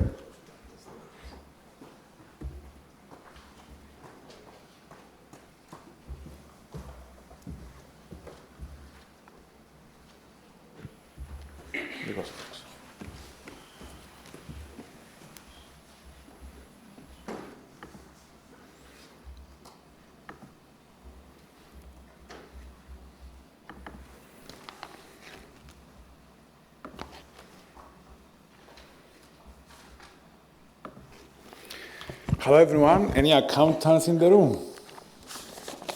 Anyone who is using financial statements because they are directors or they have to make financial decisions? Well, here today, I'm Frixos Zembilas, and I'm going to talk to you about the Global IFRS Navigator, which actually is a virtual financial reporting assistant powered by artificial intelligence that empowers users to comprehend and understand financial statements 24/7. As we know, the financial compliance industry is a 6.3 billion industry, was a 6.3 billion industry in 2023, and is expected to grow annually at the rate of 20%. Now, who will occupy this space in the industry? Who will become the unicorn? Well, students, auditors, advisors, accountants, directors, tax authorities, governments in 140 countries are using IFRS. And since 2026, the IFRSs are mandatory in the European Union. There is about 500,000 of professional accountants coming out of UK bodies and about 2 million of students studying IFRSs. How do we learn about IFRSs? How do we implement it? How we interpret them? Well, we go to trainings and we hire advisors. We are on a mission to change this. We want to empower users to use the IFRSs and by providing these tools at their fingertips in order to facilitate global growth. Our vision is to occupy this space in the compliance industry, financial compliance industry, and become the unicorn in this space. How are we going to do that? We have developed our own proprietary data coming out of 20 years of experience in IFRS advisory.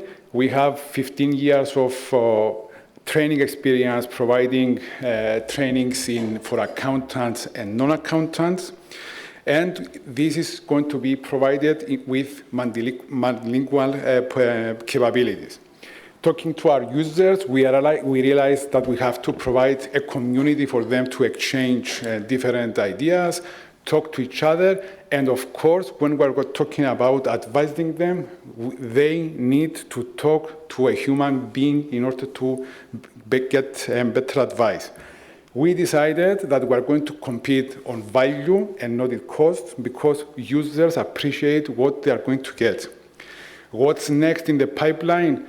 There are auditing standards, there are AML laws, there are tax laws, we have climate disclosure requirements, and of course we have IPSAS.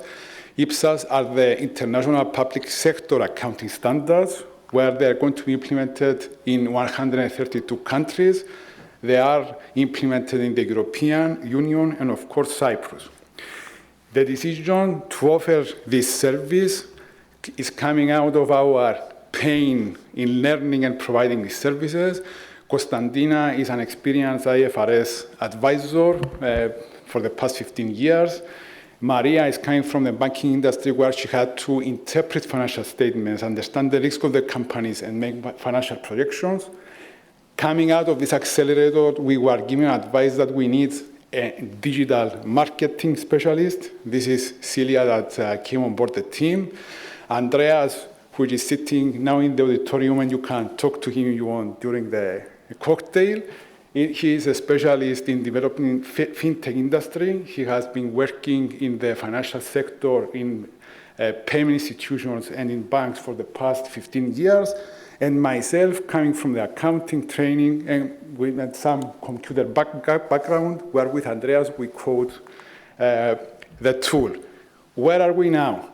When we are talking to a small group of users, we realized that there is a need for such a tool because everyone asking why this thing does not exist today. And we said, if not today, when? So we started working on the project. Currently, we are trying to take out to launch in February. And of course, we have developed a small demo tool that we can. It's live. I don't know if you have any questions about accounting that we can see and get some answers. I can ask what is the difference between International Accounting Standard 2 and International Accounting Standard 16 and International Accounting Standard 40. These are the most commonly used standards. I know if there is a spelling mistake, it will, sorry, you are not seeing. Give me a second, sorry, I have apologies about this.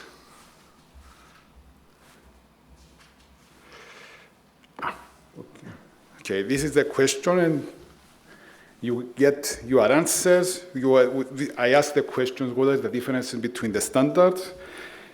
International Accounting Standard number 2 is the inventory standard, and you have specific rules. And also, as you can see here at the bottom of the query, you have specific references in the IFRS. So if you need to look it up, you can actually have a look at it in the actual book. Now,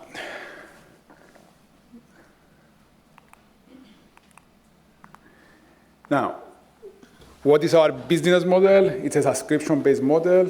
We're charging our targets to start with 100 euro per month, and we see a huge opportunity in working together with universities, big corporates, and other software providers, such as accounting software providers or auditing software providers that will have access to our data.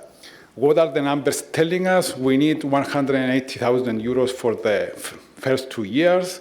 And by year 5, with 1,000 subscribers, we are going to be generating 3.5 million euros in revenues. And as you can see from the small bars here with our cost, you can understand that the solution is quite scalable without additional burdens. This is how we tend to use the prize money. If we win it, we're going to actually use it to finish the website, finish the designs of the logos, start off with the proprietary data to be loaded and our bots to be finalized with their trainings. And somewhere here, I'm going to ask you that if you actually believe in the mission and our vision inspires you, come talk to us during the cocktail. Thank you very much.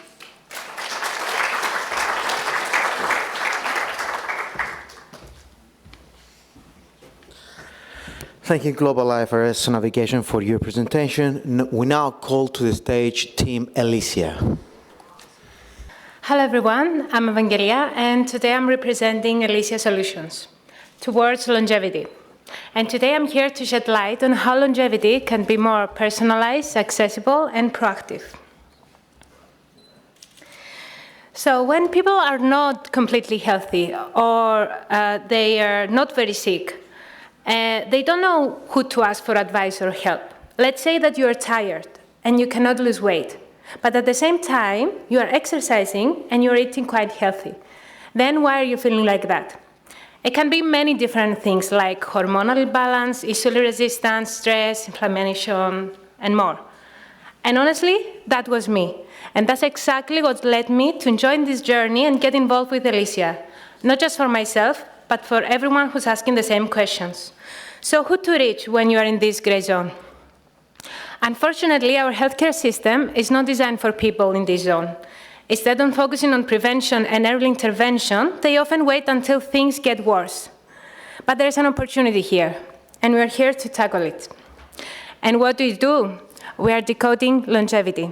We offer personalized insights by analyzing your blood and digital biomarkers and turning complex longevity research into actionable lifestyle advice. So let's see how Alicia works. First, the users can order our kit directly to their home, or they can purchase it through their healthcare providers, where they also do their blood test. Once they receive the kit, the users collect their health data using wearables and other tests inside the kit, and then everything gets into our platform. And that is what's setting us apart. Our causal AI analyzes your data and uncover personalized insights tailored to each individual use. Then the recommendations are sent to your doctor for review, approval, or even suggestions on the current interventions. Our key selling groups are healthcare professionals, where we help clinics and doctors to offer longevity services, but also increase their revenue, and in the long term, decrease the overall cost of the healthcare system. And if you're wondering about the market, longevity represents a multi-trillion-dollar opportunity, with up to 58% of the US population prioritizing wellness more now than a year ago. And this is just an example. Our business model is designed as B2B2C, where we offer 3 tailored subscription packages: the Core Wellness, Elevate Health, and Longevity Pro. Our model not only delivers value to the end users, but also provides new business opportunities for the healthcare providers and the labs. We receive revenue from 4 different channels, from licensing fees, percentage on the lab testing, at-home kit, and in-between testings. The competition validates the demand of the longevity and preventive health market, with our causal AI to deliver unmatched personalized support for both healthcare providers and the end user. This is our roadmap. Right now, we are setting up a pilot study with local healthcare clinics in Switzerland. With the help of this grant, we want to set up and start the pilot in March. And with the help of the full funding of 370K, we aim to finalize our MVP and launch in Switzerland. We will hit a break-even point within 1 year of launching, and we aim to hit 1 million ARR within 2 years. In terms of traction, we won 2 grants in Switzerland. We are signing up GPs and clinics to be part of our pilot, and we are invited to many important events in our sector. We are supported by amazing organizations such as the ETH Student Project House, the Swiss Healthcare Startups, and 2 great incubators, accelerators, Tenity and SciEG. Katerina is the CEO. This is her second venture. She has already exited the startup before. Her expertise is in causal AI, and she has a VC experience as well. Then we have Samuel. He did his PhD in causal AI for health, and he has software and startup experience as well. And then it's me, I'm a biomedical engineer. I have worked with wearables and biomarkers and research commercialization. Our team is backed up by advisors and mentors and experts in the fields of longevity, digital health, pharma, and business angels from Switzerland, Cyprus, and Germany. If you're interested in longevity, come and talk to us. We need more data, and we're currently raising. Thank you.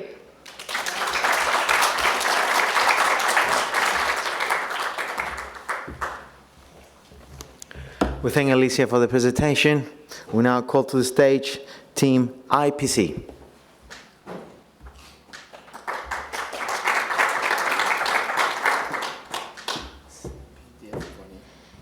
No. Μας το στείλες.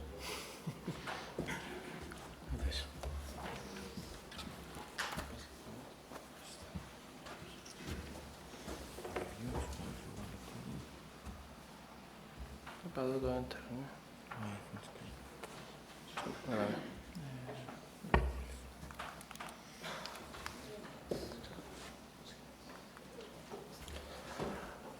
Are you willing to replace the ice cube for your portable cooler and use 100% solar-driven refrigerator instead? If yes, you have to listen to that. Hello, I'm Dr. Konstantinos Haralambous, founder of IPC, Ideal Portable Cooling. IPC wants to redefine cooling industry for a more sustainable future, offering solar-driven refrigerators to the worldwide market. Imagine that you have a refrigerator, a solar-driven refrigerator that basically has zero operational cost, zero footprint, very attractive, at a very attractive price, has many other applications also, and most importantly, driven 100% by solar energy. Our competition, it's basically the traditional cooler that is used ice cubes, the compressor-based cooler, thermoelectric coolers, hybrid coolers, and solar PV coolers. All of them with their advantages and their disadvantages. What we offer it basically, we want to replace the traditional way of generate cooling, which basically is the external unit of air conditioning system, with something more simple, which is the picture on the right. What's new with that approach? Our approach is free energy driven. It's at a very reasonable price, has zero running emissions. You don't need anymore to buy your party ice from the kiosk the next time you will go to the beach. Also, it's noise free since our idea holds no mechanical parts. You generate cooling without compressor basically.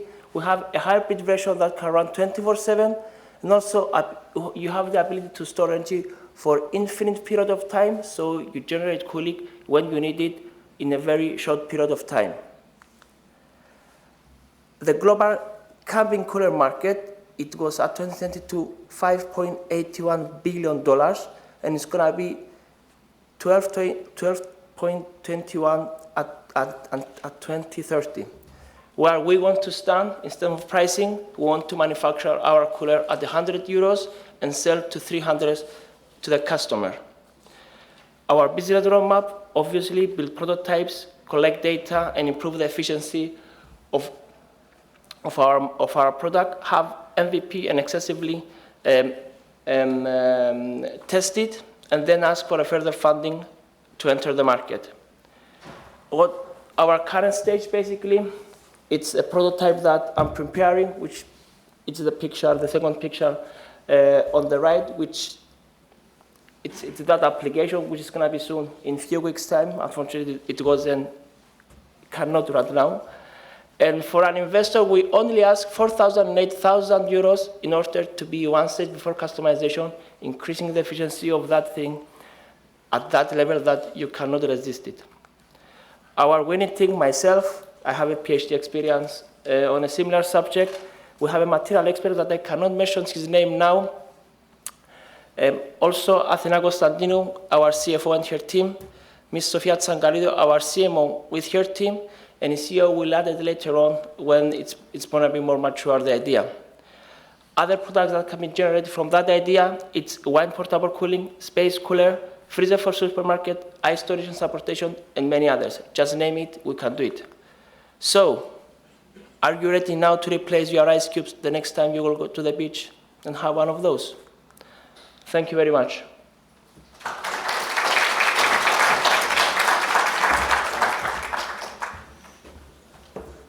Thank you, IPC, for your presentation.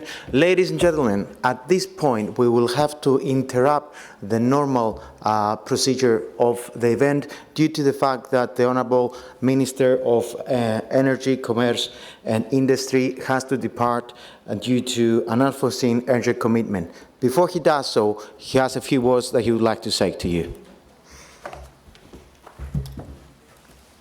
Thank you, everyone. Ευχαριστώ όλους.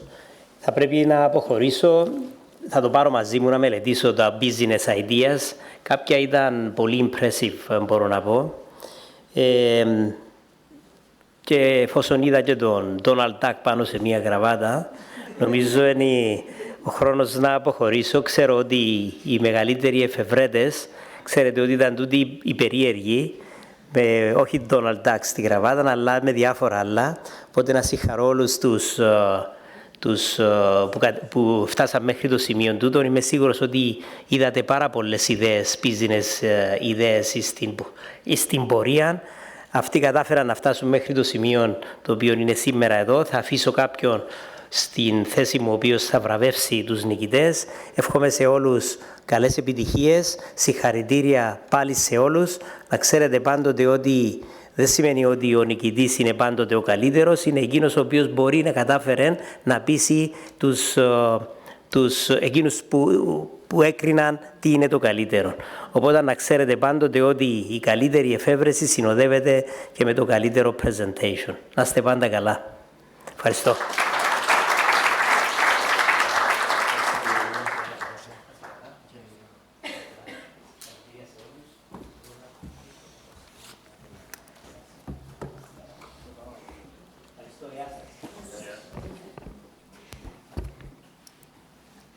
We now continue with the normal sequence, and we call the team Pragma Biotherapeutics for their presentation.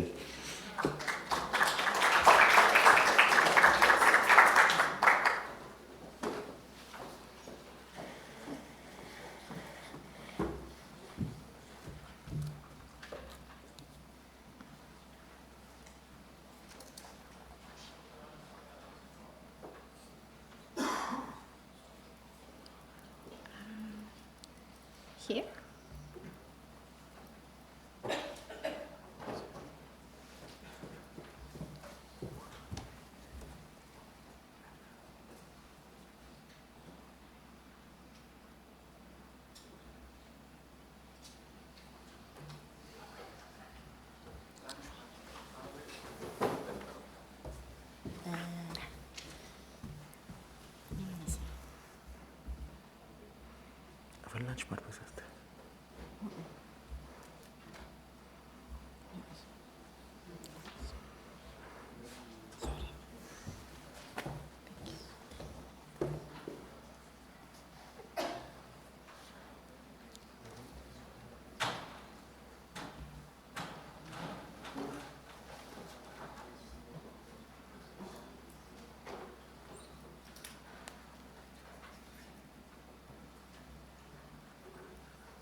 Hello, my name is Juliana Saavedra. I am a chemical engineer and the co-founder and CEO of Pragma Nova, a biotherapeutic company revolutionizing drug delivery through the skin. Millions suffer from localized skin conditions, yet non-invasive methods fall short. Oral routes cause side effects, creams stay mostly on the surface, and dosage practically depends on the person who applies it. Traditional transdermal patches are harsh on the skin, and newer technologies are mostly emerging commercially for beauty purposes, and both are unsustainable. Ineffective treatments lead to invasive procedures, increasingly used despite being a last resort. Pragma Nova offers a next-generation drug delivery platform combining AI-driven formulation with nanotechnology into a fully dissolvable biopatch. Precision engineered for safety, comfort, and effectiveness, this leave-on patch delivers controlled multi-stage release through the skin or mucosal surfaces, disrupting traditional drug delivery methods. So let me tell you what we are trying to solve. Over 80% of the people in this room exhibit signs of photoaging, which can lead to precancerous lesions known as actinic keratosis, affecting 14% of the population. Untreated, these lesions can progress from mild dysplasia to invasive squamous cell carcinomas. With squamous cell carcinomas in cases rising by a 310% in previous years, we are on a mission to stop cancer progression with our platform. Lab results using our proprietary technology for actinic keratosis show enhanced efficacy, increased drug penetration by up to 240 times compared to relevant creams under the same conditions. It achieves multi-stage localized release while decreasing cytotoxicity, offering a safer application method without compromising therapeutic benefits, and reducing the need for frequent application by more than half. Fully dissolvable and biodegradable, our patches align perfectly with sustainable practices. Our phase strategy begins with a cosmeceutical patch to address early-stage photodamage, leveraging the anti-aging, the high demand for anti-aging solutions. This approach bypasses stringent regulatory hurdles, enabling early revenue generation, predicting to break even in year 2. While in parallel, we work on advancing with FDA and EMA approval for our pharmaceutical-grade patch and researching other in situ cancers and, why not, possibly expanding to painless vaccines for babies, for example. With only our cosmeceutical and pharmaceutical patches, we project capturing a realistic revenue of 35 million within 5 years, focusing on customers in the US, EU, and Australia. Revenue will be generated primarily through direct sales to dermatology clinics, retail channels, and pharmacies with licensing agreements as potential avenues for market expansion. To advance our roadmap, since we are bootstrapping, we seek pre-seed funding to accelerate the development and commercialization of our cosmeceutical patch, basically to validate our platform. Our diverse and agile team brings together extensive expertise with direct contributions to 1 exited biotech, 2 innovative SMEs, 30 patents, and 250 peer-reviewed publications. We have a lot of momentum and are committed to delivering human-centered solutions and advancing healthcare. Thank you very much. For any questions, feel free to reach out.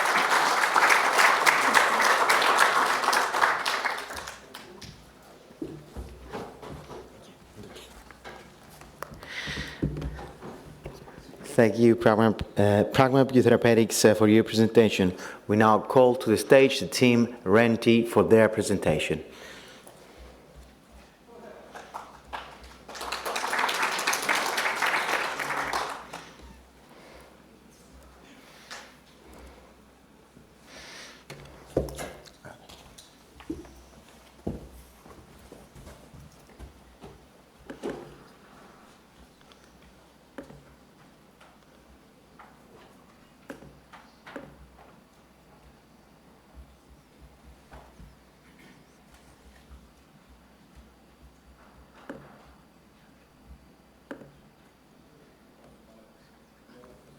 Okay.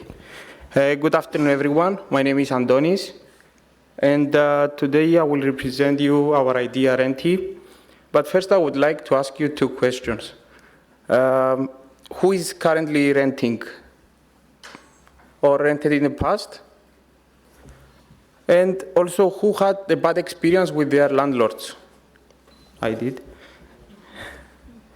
So this is how the inspiration behind Renti. We have seen from a personal experience that most property managers are using manual processes with manual rent collection, invoice generation, and maintenance management. Additionally, we have seen contract signing. All these manual processes lead to a bad experience for the renter, and from our research, we have seen that 72% of property managers rely in manual processes. And this is where Renti comes into play, by providing an all-in-one platform that will help streamline their operations while save time and resources.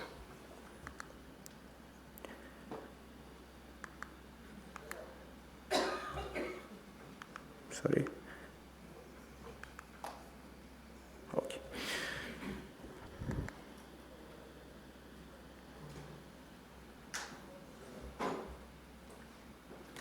So we created tools for property managers like rent reminders, automatic invoice issuing, digital contract signing and storage, and a maintenance platform. For the renters will be able to sign contracts, pay rent. There is going to be a maintenance portal, a community building tools, and the AI-powered rental marketplace. Our mission is to bridge the gap between the renters and the property managers by building trust and transparency with deposit management and renter landlord review system. Now, looking at the market size, we have found out that the prop tech market is currently sitting at 34 billion euros, and it is projected to reach 85 billion euros by 2032. Of course, our idea is not something new. There are some competitors operating already and have raised significant amounts to scale their businesses. The amounts are in the last line of the table.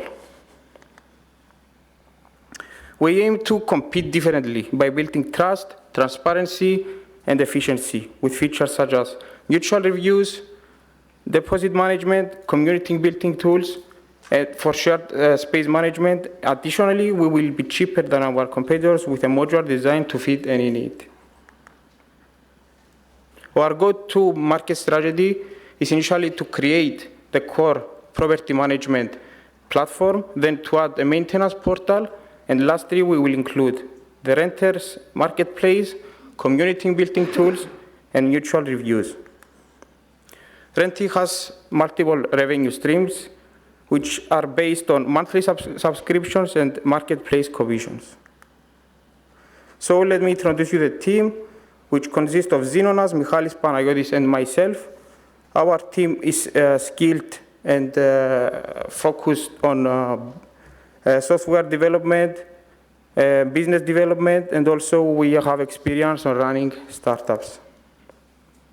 With our unique angle and our proven track record, we are perfectly positioned to capture a significant share of the market.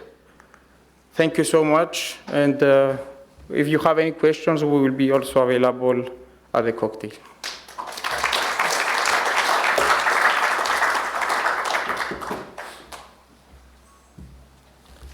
We thank Team Renty for their presentation, and last but not least, Team Oasis XR.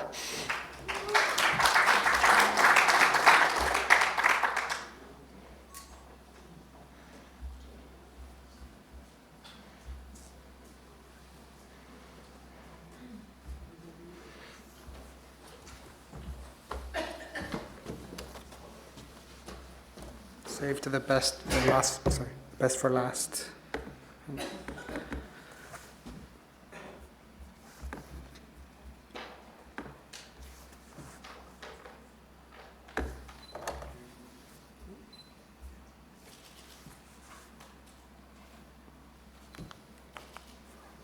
Hi, I'm Polis, and this is Oasis XR, an easy-to-use, no-code tool to create XR experiences within a few minutes. So first of all, what is XR? It's a combination of virtual reality, using one of these, where your whole world is enclosed in the virtual space, and mixed reality, where you can see the space around you, with digital overlays on top. We have a great team. I'm the software developer. I have a master's in computer science, and my co-founder, Marco, is our creative director. He has a degree in computer games art, who handles all the 3D and media. And Irini, who's our head of user testing and our immersive technologies and education expert. She's a research associate at the Cyprus Interaction Lab at the back. And she has worked on multiple projects on gender equality, immersive technologies, and education. Marco and I have worked together for the past 10 years, having raised over 300,000 euros in our previous startup from the EU, RIF, and the Cyprus government. So we are experienced, and Irini was part of one of those projects. And have you ever used Wix or Squarespace to create your own website? We're the same thing, but for XR. And you can do that using just one of these headsets, your hands, and an app. No computer, no cables, and no controllers needed. So who is it for? It's for educators and trainers, corporate training, workshops, and so on.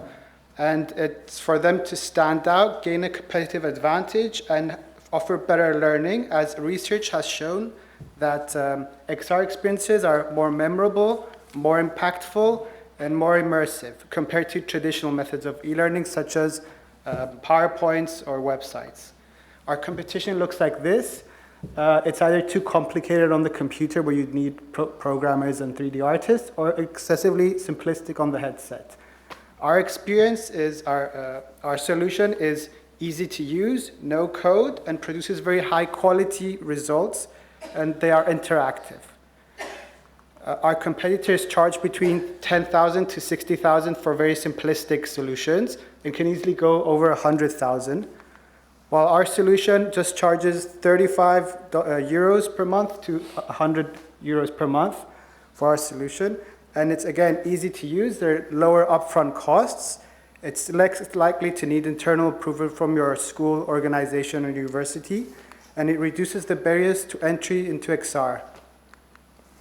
What do you need to create one of these? You need one of these headsets, which now start at 270 euros. Our Oasis XR app that you can find on the store, and our Oasis XR app on the smartphone app, and a subscription to our services, where we offer the hosting and the tools. So to create an experience, you just put the headset on your face, you launch the Oasis XR app, and then, as you can see in the video, you just... This is an example of letting them appear. Egypt, the richest source of archaeological treasures on the planet. Oh. Anyway, you use your hands to move around the content that you uploaded. This is an example of letting them appear. Egypt, the richest source of archaeological treasure. So you use the content that you uploaded, your photos, your documents, and videos, and you use your hands to move it around. And then you use our AI content to ask within 60 seconds for things to be generated. So you can ask for Egypt with palm trees to be generated in 60 seconds. You can ask for your 360 environment to change. Again, just whatever you ask will be generated in 60 seconds. So I just asked for Egypt and pyramids. You can ask for your floor to change. You can ask for 3D objects to be generated. So you can ask for a pyramid, you can ask for a couch. And again, you would overlay this into mixed reality or virtual reality, depending on the solution that you want to generate.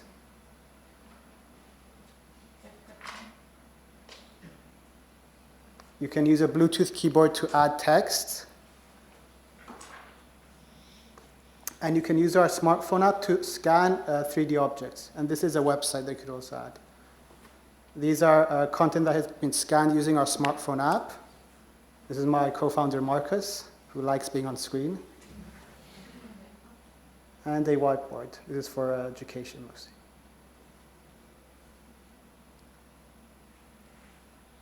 These are all 3D generated within 60 seconds. And you can change the sizes of the objects and move around.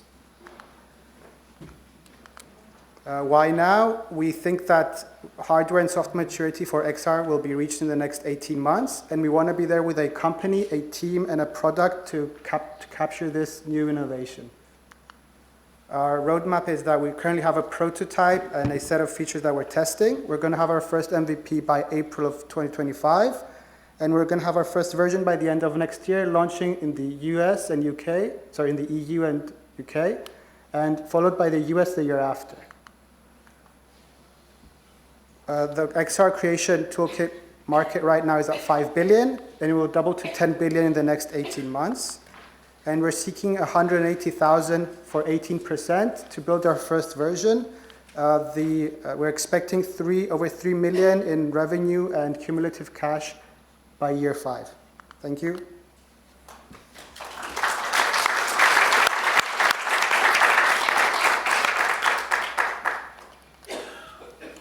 We're going to have a prototype with us later on, so anyone who's interested, please come and find us. We'll be holding one of these.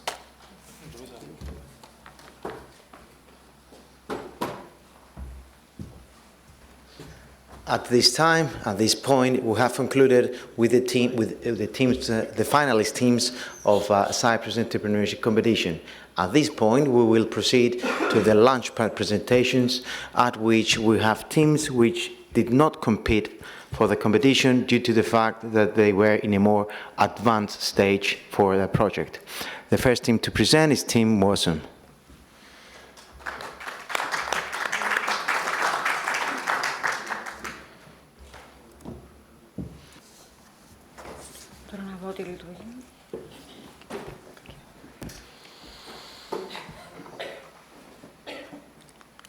So good afternoon, ladies and gentlemen. Cyprus, a small island, home to a humble startup with a big dream, transforming an idea into the next global giant. Starting in Cyprus with weddings, we aim to expand into other countries and industries, driving horizontal and vertical growth. My name is Iliana Christoforou, and I'm proud to introduce to you WASOM. For many women, the dream of their wedding day begins in childhood. These women are emotionally invested, ready to spend up to $30,000 on their perfect day. WASOM empowers them to dream it, plan it, and live it, all with ease and joy. And of course, there is chaos. The wedding industry is a chaotic ecosystem of emotions, decisions, and dreams, often challenged by last-minute cancellation, budget issues, miscommunications, unreliable vendors, and much more. Within this chaos lies the opportunity. So despite living in a technologically driven era, the wedding industry remains fragmented and outdated. Brides rely on online and offline media, multiple platforms, social media, messaging apps to plan their big day. Vendors, on the other side, operate across disconnected tools, and guests are often overlooked in the process with no meaningful way to engage. This lack of connection between vendors and guests is something WASOM is here to change. For us, this is an opportunity for growth, a hidden gem, and an untapped potential. So we've developed a platform that unites all stakeholders. For brides, it's an event planning and management platform. For vendors, it's a business management and promotion platform. And for guests, it's an event access, RSVP, and engagement platform. WASOM is not just solving one problem. We are revolutionizing the entire ecosystem with a holistic and inclusive mindset. We address thousands of pain points across the wedding and the destination wedding industry. The global wedding market is worth 300 billion annually and is projected to grow to 420 billion within the next 5 years.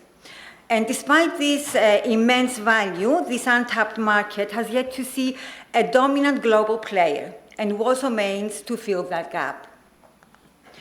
The wedding marketing landscape is divided into two types of online presence. On the one hand, we have the social media platforms like Facebook and Instagram, and on the other hand, there are the traditional directories and planning platforms which provide services but lack the engagement and reach of social media. WASOM merges the dynamics of social media with the functionality of business directories, creating a unified business media platform that delivers both rich and tailored solutions. Our platform is built on a solid technological foundation designed for future growth. With a scalable microservices architecture hosted on a cloud server, it's ready to incorporate advanced features, ensuring smooth integration of innovations such as AR, VR, and AI. So the most innovative platform, the best product or service in the world means nothing if you cannot communicate it effectively. For us, a disruptive marketing and sales strategy is not optional, it's essential, and it's the backbone of our vision. Through a freemium model, irresistible offers, and multi-channel marketing, we aim to reach and engage our audience, making WASOM not just a platform, but a necessity. So we are beginning by testing our platform in Cyprus, a controlled and secure environment, to refine and validate its features. And once optimized, we will enter larger, more established markets like the UK, followed by Canada, Australia, and ultimately the US. This approach allows us to build a strong foundation in the local wedding industry while strategically expanding into the global destination wedding market. So our pre-launch investment totals at $230,000, with $80,000 dedicated specifically to platform development, ensuring the highest quality and functionality. And of course, big dreams come from great minds. Our team brings expertise in the wedding industry, technology, business, marketing, and finance, and together we complement each other to drive this project forward. We have built a strong global network of 180 plus associates ready to work with us towards success. Building on everything we've shared so far, we are projecting fast growth with revenues reaching 2.3 million by 2027, and this growth is driven by our hybrid revenue model. So we are raising our first seed round of 80,000, which will be divided into key milestones. 30,000 will go towards the platform development, 20,000 for marketing and advertising in Cyprus, and of course 30,000 for our UK expansion efforts. Unfortunately, we do not have the time to present the platform in full detail. However, we'd be delighted to provide a personalized demonstration to anyone interested. In the last quarter of 2024, WASM has been accepted and recognized by key organizations and platforms such as the AWE, Cyprusino, the Web3 Tour, of course, the Center of Entrepreneurship. And this period allowed us to validate our business model, confirming that it works effectively and aligns with market needs. So we've shared our dream with you, we've shared our plans. Now we invite you to live it with us. Please scan the QR code and connect and invest in our journey. Thank you very much. Thank you.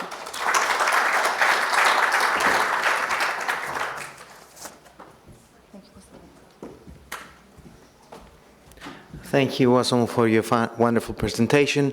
The next thing to present is Park in Town.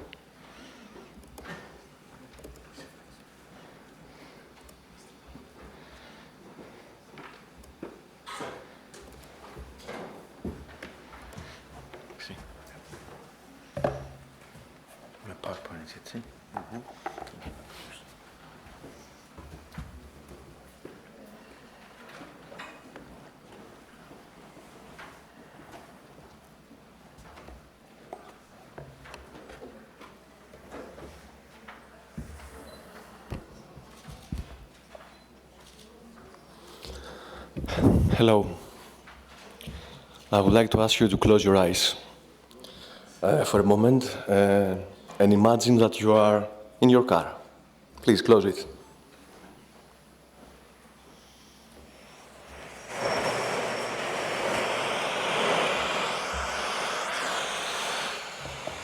You are on the way on an important meeting.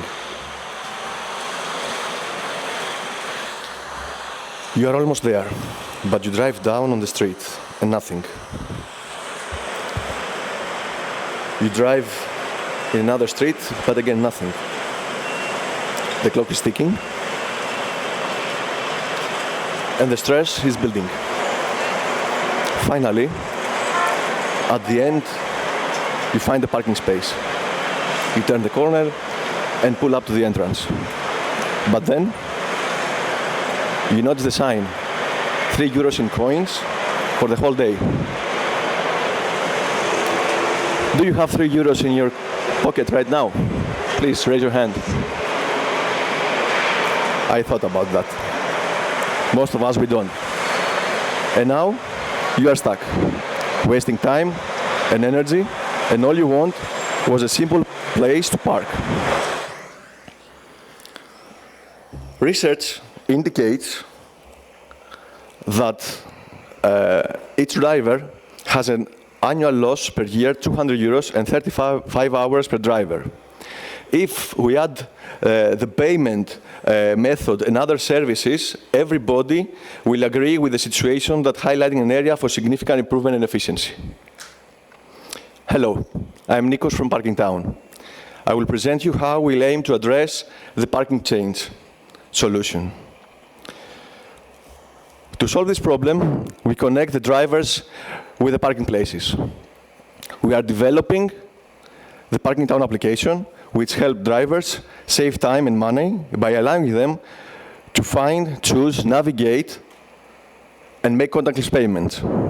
For parking owners, we have designed and developed the Parking Heart Gateway, which connect the parking places with the drivers and application and our management platform.